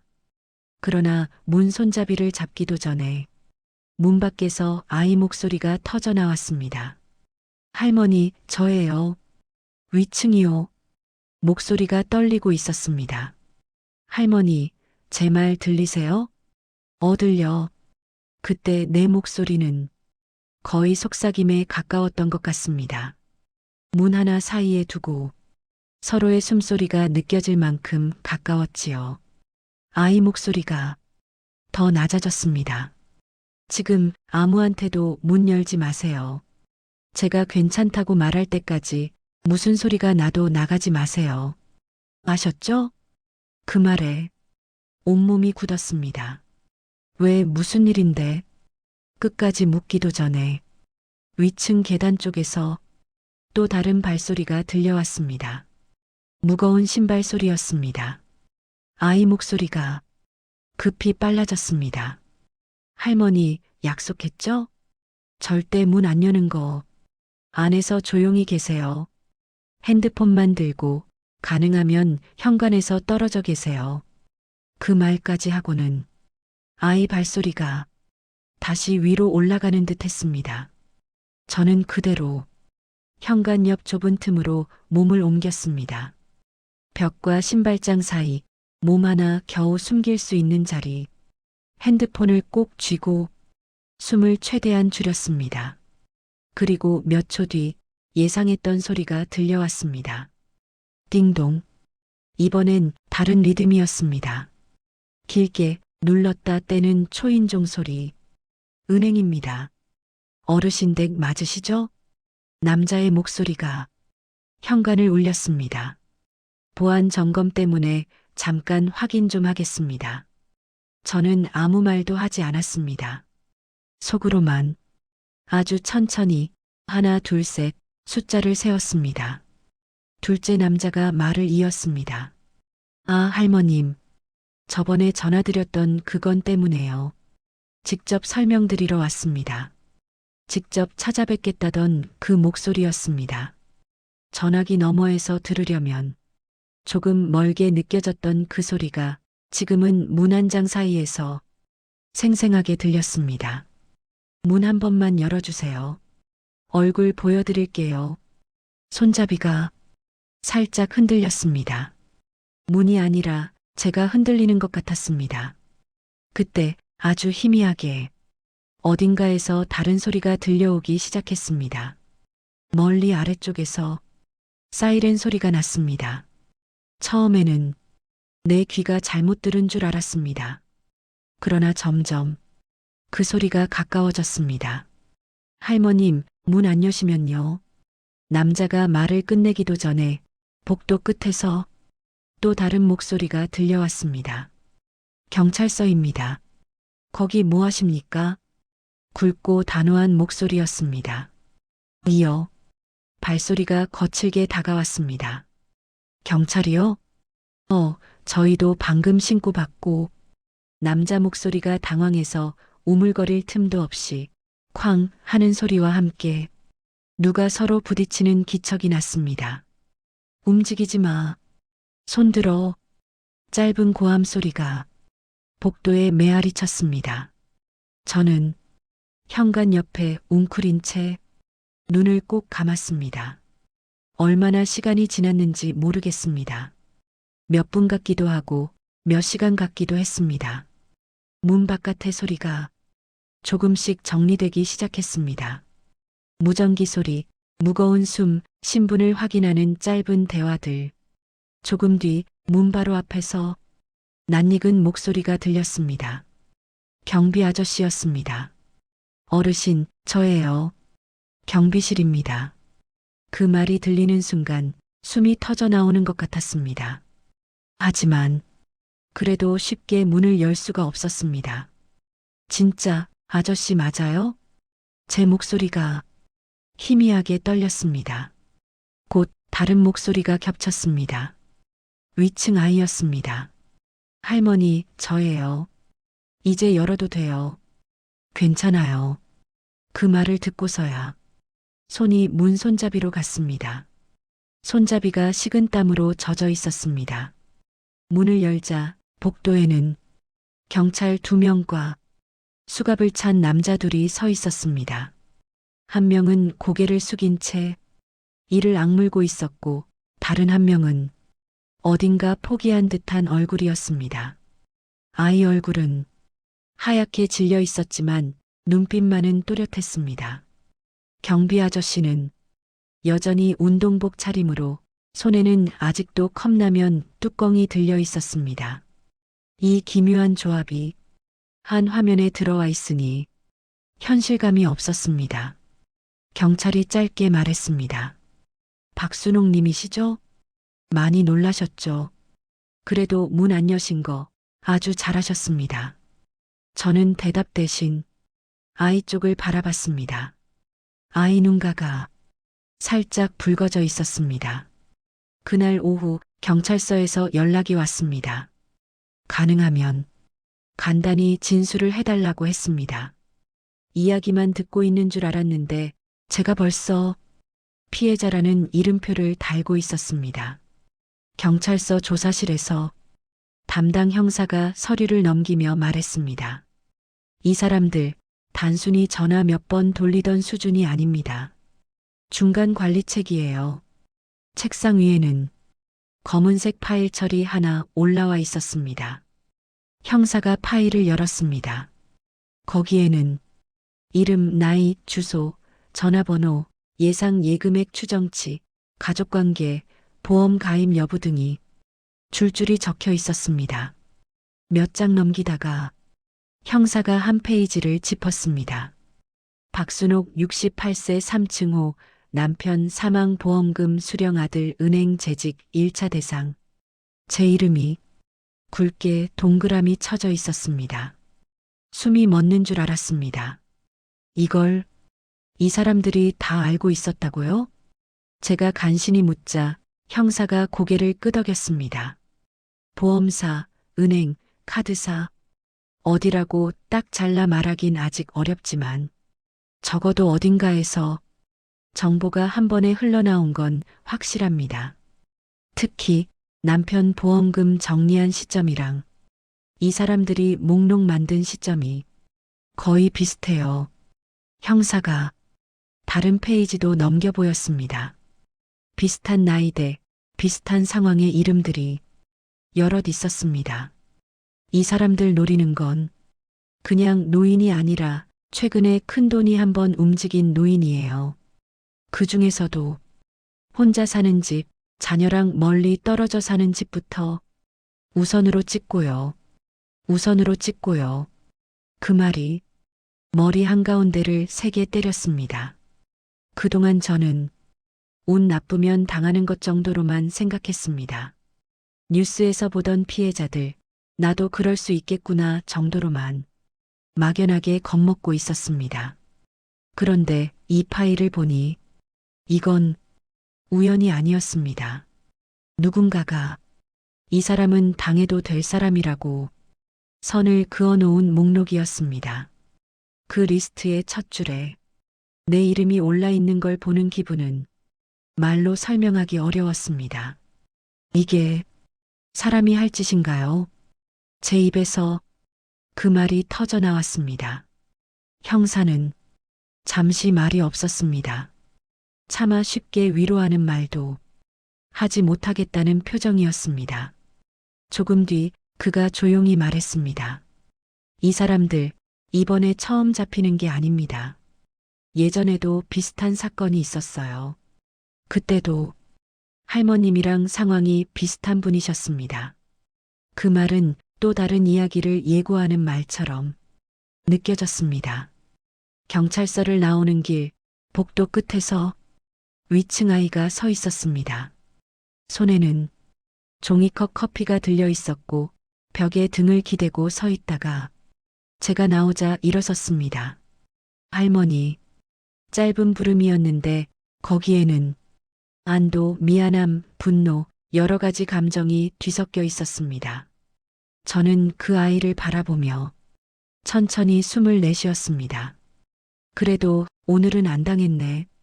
제 말에 아이 눈이 젖었습니다. 네, 오늘은 우리가 이겼어요. 아이는 그렇게 말했습니다. 근데 저는 알고 있었습니다. 오늘이 끝이 아니라는 걸요. 파일 속 이름들, 형사가 흘린 말, 예전에도 비슷한 사건이 있었다던 그 한 줄. 어쩌면 이 아이가 처음 저에게 절대 나오지 마세요라고 말할 수밖에 없었던 이유가 이 사건보다 더 오래전 다른 곳에서 이미 한 번 만들어진 상처 때문일지도 모른다는 거리요. 그 이야기는 아직 시작도 하지 않았습니다. 하지만 적어도 오늘 하나는 분명해졌습니다. 나는 우연히 걸린 피해자가 아니라 누군가의 목록 맨 위에 적힌 첫 번째 표적이었다는 것. 그리고 그 표적이 실제로 쓰러지기 직전에 위층 아이와 경비 아저씨와 경찰 몇 사람이 조용히 그러나 단단하게 그 선을 지워버렸다는 것. 그 사실만으로도 하늘이 조금 다르게 보였습니다. 집으로 돌아오는 길, 아파트 단지를 덮고 있던 그림자가 조금 옅어진 느낌이었습니다. 하지만 그 평온은 오래가지 않을 거라는 걸 저는 어렴풋이 알고 있었습니다. 왜냐하면 이제부터는 우리 집 이야기가 아니라 그 아이의 이야기가 슬슬 문 밖에서 두드리기 시작할 것 같았으니까요. 그 아이가 울었습니다. 경찰서 복도 플라스틱 의자에 나란히 앉아 있는데 옆에서 괜찮으세요라고 묻던 아이 눈가가 갑자기 붉어지더니 조용히 눈물이 떨어졌습니다. 그제야 알았습니다. 오늘 일은 나 혼자만의 사건이 아니라는 걸요. 이 싸움은 이미 그 아이 인생에서 오래전부터 시작되고 있었다는 걸 그때 처음 깨달았습니다. 조사까지 마치고 집으로 돌아온 건 해가 기울 무렵이었습니다. 복도는 조용했고 엘리베이터 대신 계단을 천천히 올라왔습니다. 3층을 지나 4층까지 굳이 한 층 더 올라갔습니다. 아이 집 앞에 서니 문틈으로 불빛이 새어나오고 있었습니다. 잠깐 망설이다가 초인종을 눌렀습니다. 띵동. 곧 발소리가 다가왔습니다. 네. 문이 열리자 아이 얼굴이 보였습니다. 눈가는 아직 붉었지만 억지로 웃음을 만들고 있었습니다. 할머니 들어오세요. 방 안 공기는 낯설면서도 이상하게 익숙했습니다. 같은 아파트에 살면서 이미 몇 번 왔다 갔던 공간이라 그랬는지도 모르겠습니다. 작은 책상 위에 경찰서에서 받았다는 안내문과 명함들이 놓여 있었고 옆에는 노트북이 켜져 있었습니다. 아이 손이 흔들렸습니다. 할머니, 오늘 많이 놀라셨죠? 놀랐지. 근데 너도 많이 놀랐더라. 제가 조심스레 그렇게 말하자 아이가 작게 웃었습니다. 웃음이었지만 곧 표정이 무너졌습니다. 사실은요. 아이 목소리가 천천히 가라앉았습니다. 저 오늘 같은 날 한 번 더 겪을 줄 알았어요. 그 말이 귓가에 오래 남았습니다. 한 번 더 제가 되묻자 아이 눈이 제 쪽을 향했습니다. 예전에도 거의 똑같은 일이 있었거든요. 단지 그때는 제가 막지 못했어요. 방 안이 조용해졌습니다.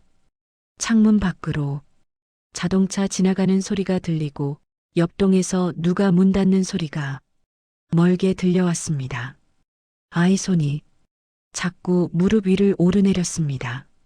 할머니, 혹시 제 얘기 조금 들어주실 수 있어요? 그럼 오늘은 내가 나를 지켜줬으니까 이제 내가 들어줘야지.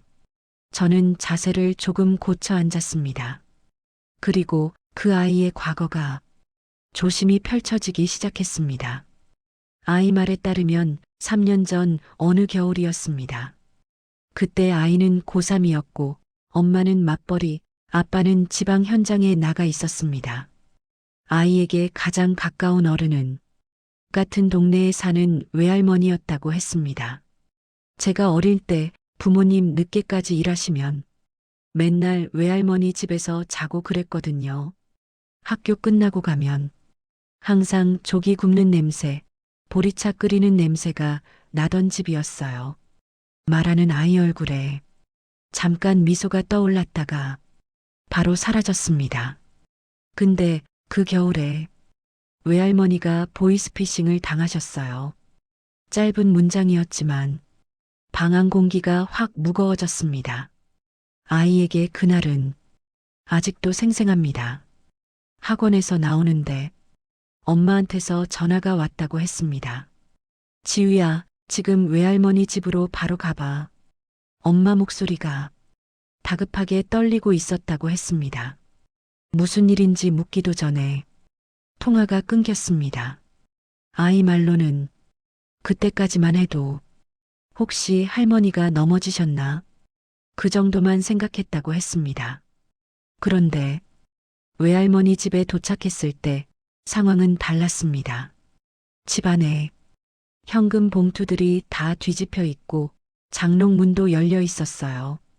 외할머니는 소파에 앉아 계셨는데 손이 너무 많이 떨리고 있었고요. 외할머니는 아이를 보자마자 울음을 터뜨렸다고 했습니다. 지우야, 내가 내가 다 줘버렸어. 통장에 있던 돈, 집안에 숨겨두었던 현금, 거의 전부였습니다. 그때도 오늘이랑 비슷했어요. 아이 목소리가 한층 낮아졌습니다.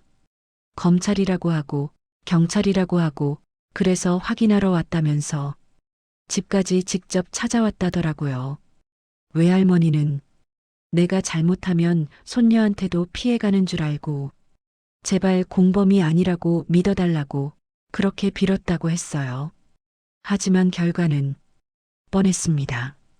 범인들은 사라지고 없었고 돈은 돌아오지 않았고 외할머니는 며칠 동안 밥도 제대로 못 드셨다고 했습니다. 그리고 일주일 뒤에 병원에서 갑자기 쓰러지셨어요. 원래 심장이 안 좋으시긴 했는데 그래도 저는 그 일이 영향을 안 줬다고는 도저히 말 못하겠어요. 아이 눈에 눈물이 맺혔습니다.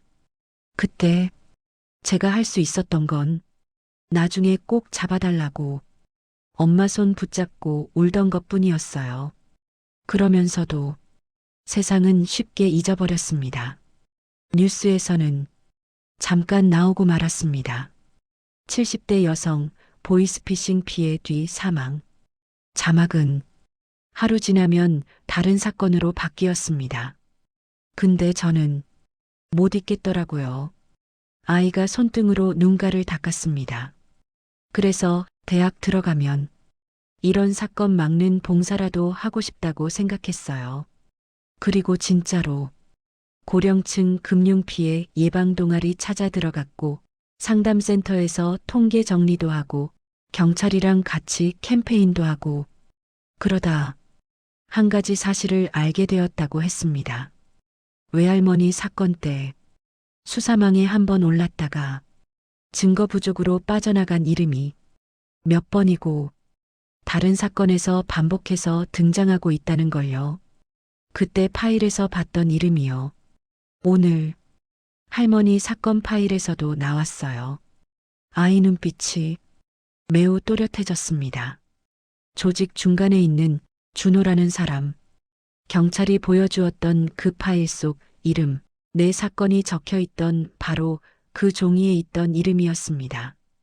아이 말대로라면 그 남자는 아주 오랫동안 노인들만 골라서 이런 짓을 해온 사람이었습니다. 그래서 저희가 그 사람 패턴을 계속 보고 있었어요. 어느 지역에서 어느 나이대 어떤 조건의 할머니들이 피해를 당하는지 연락 오는 순서, 금액 규모. 근데 몇 달 전부터 이 동네 근처에서도 비슷한 케이스가 계속 나오기 시작했어요. 아이 말이 이어졌습니다. 특히 남편 사망 보험금 정리한 뒤에 혼자 사는 할머니라는 조건이 자꾸 반복됐어요. 그래서 경찰이랑 지도 펴고 보다가 이 아파트 단지가 딱 중간에 걸렸어요. 그래서 일부러 이 동네에 방을 구했다고 했습니다.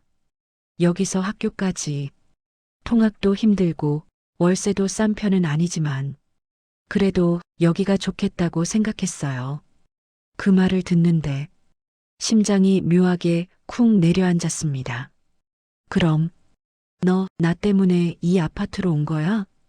제가 그렇게 묻자 아이가 고개를 저었습니다. 처음부터 할머니만 보고 온 건 아니에요. 근데 입주자 명단 확인하면서 이름 몇 개를 보고 있으면 그 중에 위험할 수 있는 분들이 보이거든요. 남편 사망 기록, 보험 정리 내역, 혼자 사는지 여부. 솔직히 말씀드리면 할머니는 그 중에서도 제일 먼저 표시해 둔 분이었어요. 그 말을 듣는데 몸 어딘가가 서늘해지는 동시에 이상하게 뜨거워졌습니다. 누군가는 같은 정보를 보고 제일 먼저 털타깃이라고 표시했을 테고 또 누군가는 같은 정보를 보고 제일 먼저 지켜야 할 사람이라고 표시해두고 있었던 겁니다. 한쪽 파일에서 나는 1차 대상이었고 다른 한쪽 노트에서는 나는 1번으로 챙길 할머니였던 셈이지요. 그래서 경비실에도 미리 말씀드렸어요. 최근에 이 근처에서 특정 번호대 전화가 자주 걸리면 저한테도 알려달라고. 어제 은색 승용차도 사실 저희 동아리 애들이랑 목록 대조하다가 이미 한번 눈여겨봤던 차예요. 아이 말투는 담담했지만 그 뒤에 있는 시간들이 고스란히 느껴졌습니다. 오늘 아침에도 경찰이랑 통화하면서 아마 오늘쯤 올 것 같다는 얘기가 나왔어요. 그래서 할머니한테 먼저 메시지 보낸 거예요. 오늘 집에 계시라고. 그 문장이 다시 떠올랐습니다. 일단 약속 하나 해주세요. 그때는 왜 그렇게까지 말하는지 몰랐습니다. 이제는 알겠습니다. 그 아이 마음속에서는 3년 전 외할머니 집 현관문이 여전히 덜 닫힌 채 남아 있었던 겁니다. 그래도 오늘은 막았네요. 제가 천천히 말하자 아이가 고개를 끄덕였습니다. 네, 오늘은 겨우 한 번 막았어요. 아이 눈빛이 창밖 어딘가를 향했습니다. 근데 파일에 이름이 적혀 있던 사람들이 할머니 한 분만은 아니잖아요. 오늘 잡힌 애들도 그냥 갈아 끼우면 다시 또 새 얼굴들이 올 거예요.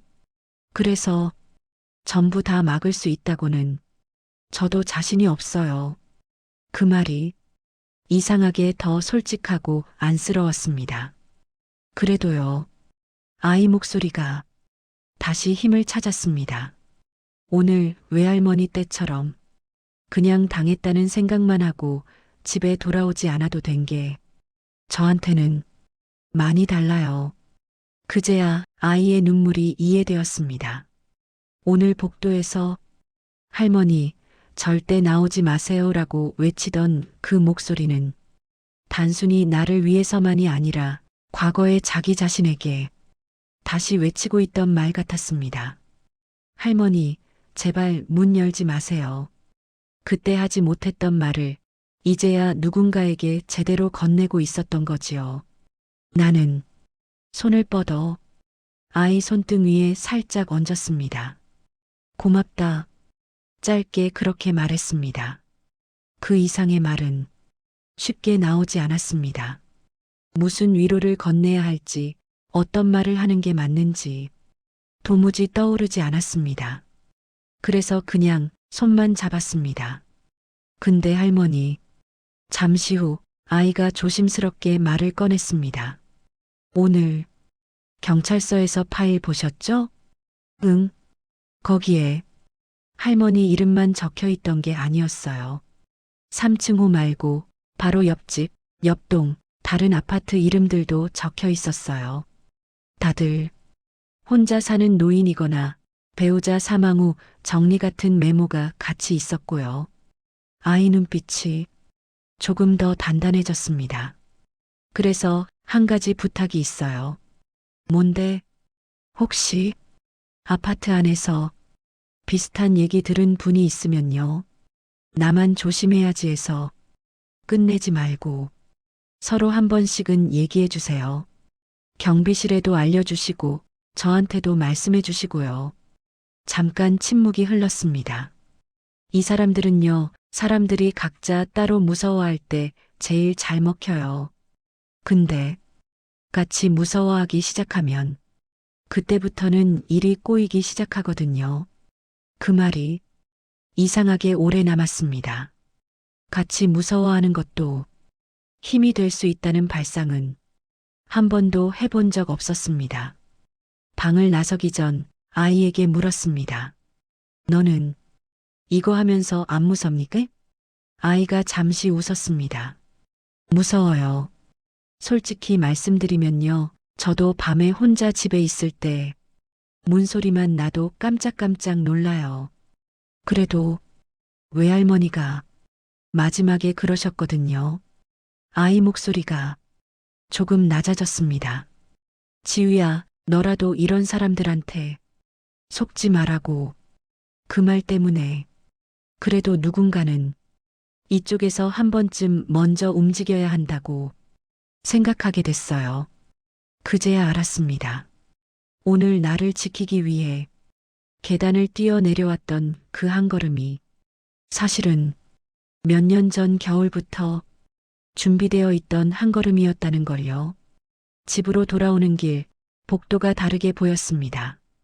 낡은 벽, 약간 휘어진 난간, 멀리서 들려오는 TV 소리. 예전에는 모두가 불안의 배경처럼 느껴졌습니다. 하지만 오늘은 조금 달랐습니다.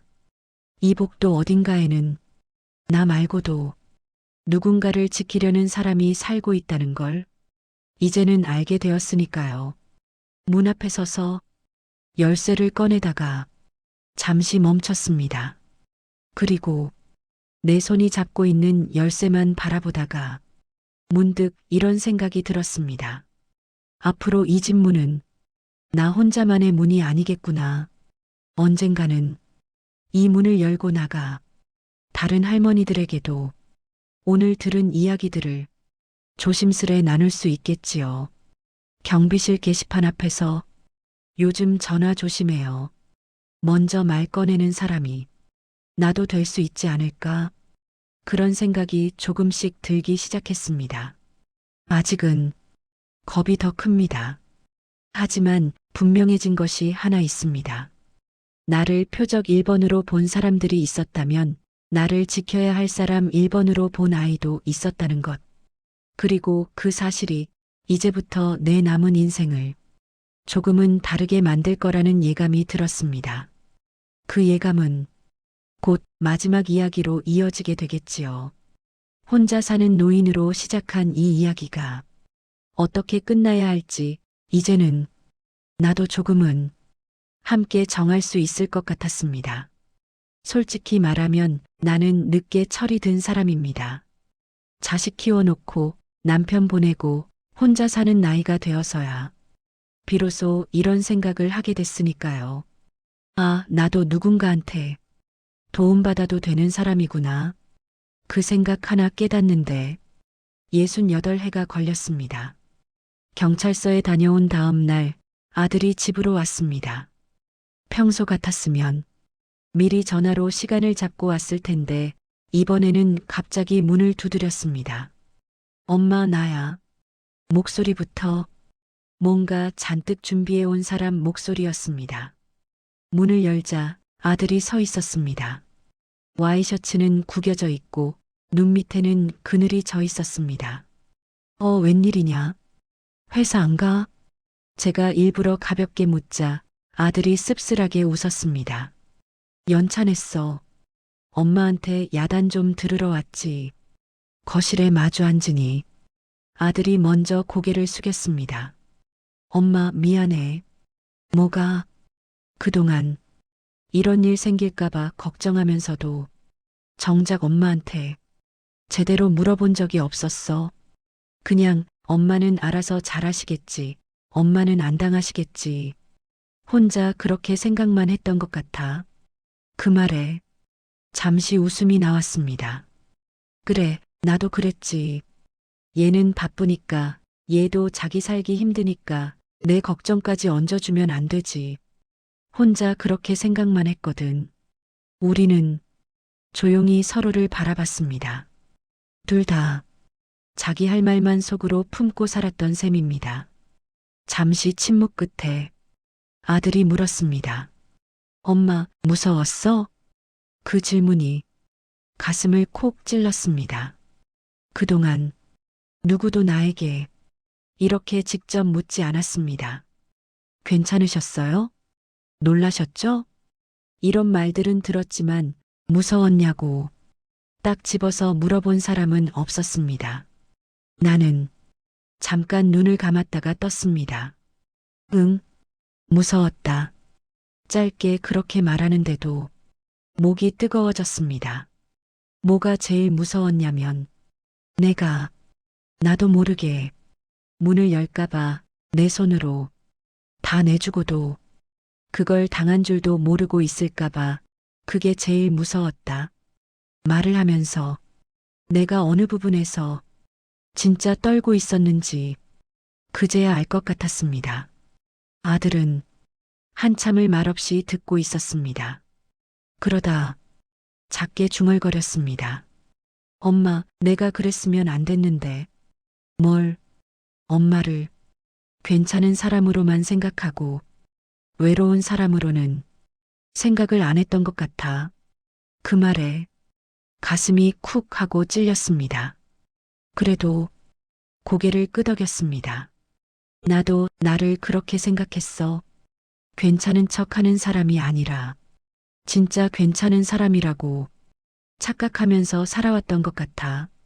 우리는 둘 다 조금 바보 같은 사람들이었습니다. 그날 나는 조금 더 솔직해 보기로 했습니다. 얘야, 응, 너한테 이런 얘기하면 부담될까봐 그동안 말을 아꼈는데. 아들이 내 얼굴을 바라봤습니다. 앞으로는 부담 좀 주면서 살자. 나도 이제야 알겠더라. 가족이라는 게 걱정을 나누려고 있는 거지 숨기려고 있는 건 아닌 것 같더라. 말하고 나니까 조금 부끄러웠습니다. 하지만 속은 시원했습니다. 아들이 고개를 끄덕였습니다. 좋아. 그러면 엄마 힘든 거 나도 좀 나눠 갖자. 그 말이 어쩌면 이 집에서 우리가 서로에게 처음 건네는 제대로 된 약속 같았습니다. 점심을 대충 먹고 아들이 먼저 말을 꺼냈습니다. 엄마, 위층 학생 좀 내려오라고 할까? 왜? 고맙다고 인사라도 해야지. 엄마 지킨 사람인데. 그 말에 나도 모르게 웃음이 나왔습니다. 그래, 한번 불러볼까? 문자를 보내자. 곧 답장이 왔습니다. 할머니, 저도 드릴 말씀 있는데 잠깐 내려가도 될까요? 잠시 후 띵동 초인종이 울렸습니다. 이번에는 무섭지 않았습니다. 아이와 아들이 서로 인사를 나누는 모습을 보는데 이상하게도 가슴 안쪽이 따뜻해졌습니다. 아들이 허리를 숙였습니다. 제가 이 집 아들입니다.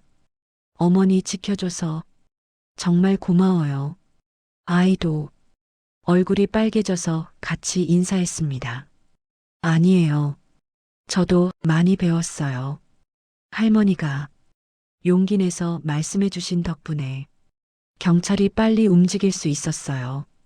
우리는 작은 식탁을 사이에 두고 세 사람이 둘러앉았습니다. 이상하게도 집이 조금 넓어진 느낌이었습니다. 그날 오후 뜻밖의 제안이 나왔습니다. 엄마, 아들이 말했습니다. 아파트 경로당 있잖아. 거기서 한번 이런 얘기들 같이 나누면 어때?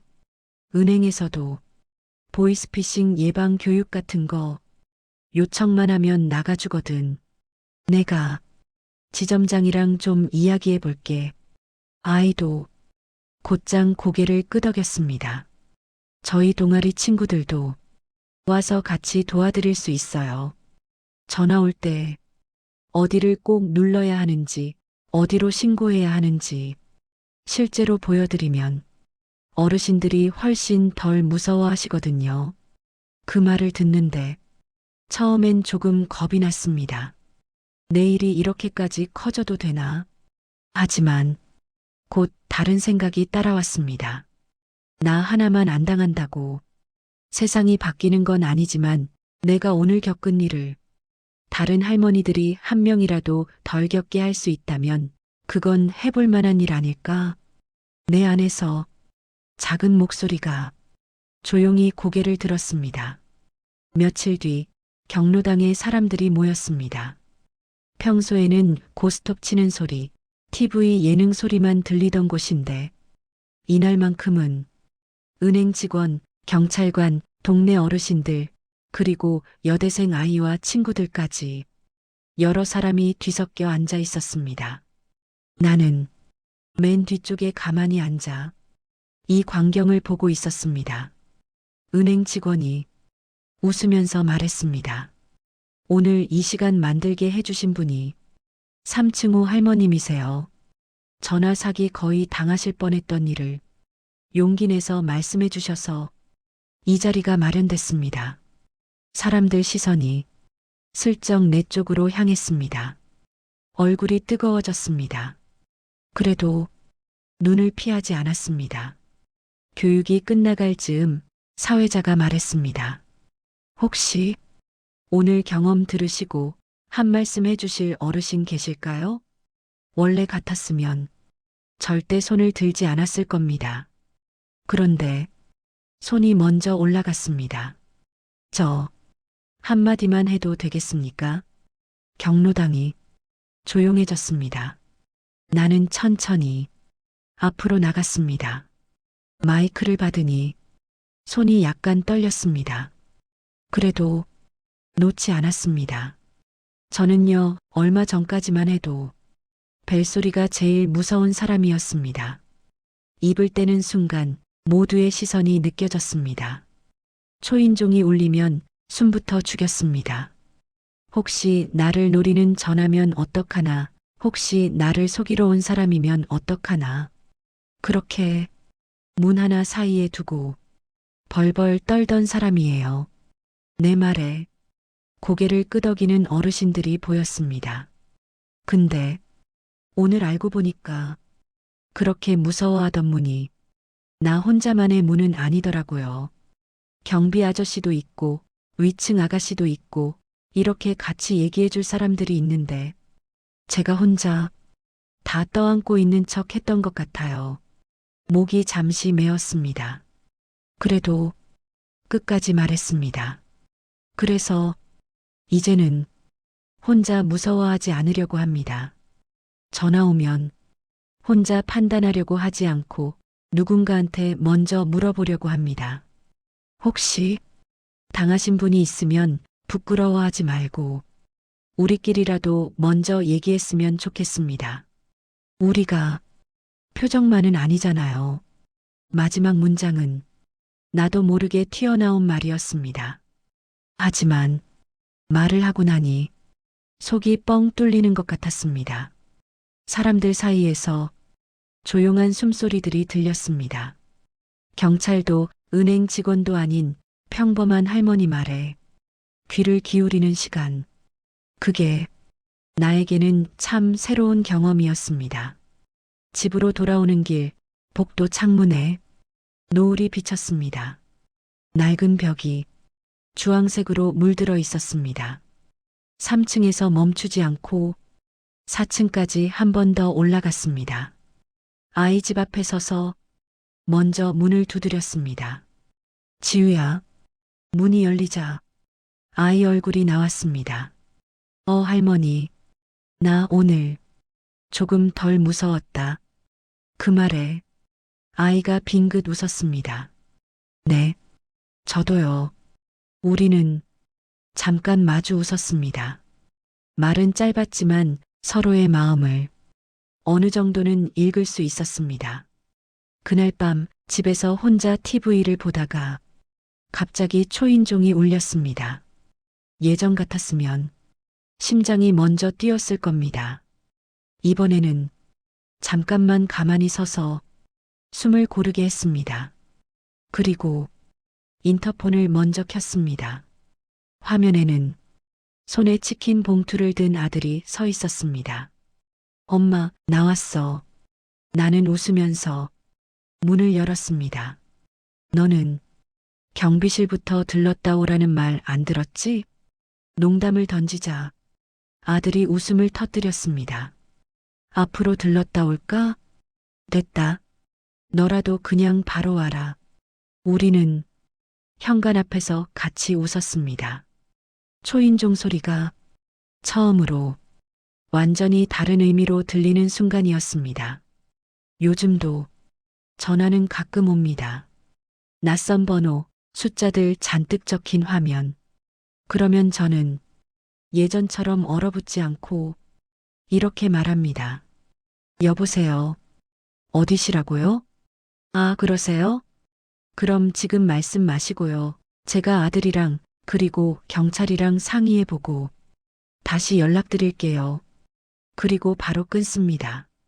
전화기를 내려놓고 나면 먼저 떠오르는 얼굴은 이제 더 이상 그 사람들 얼굴이 아닙니다.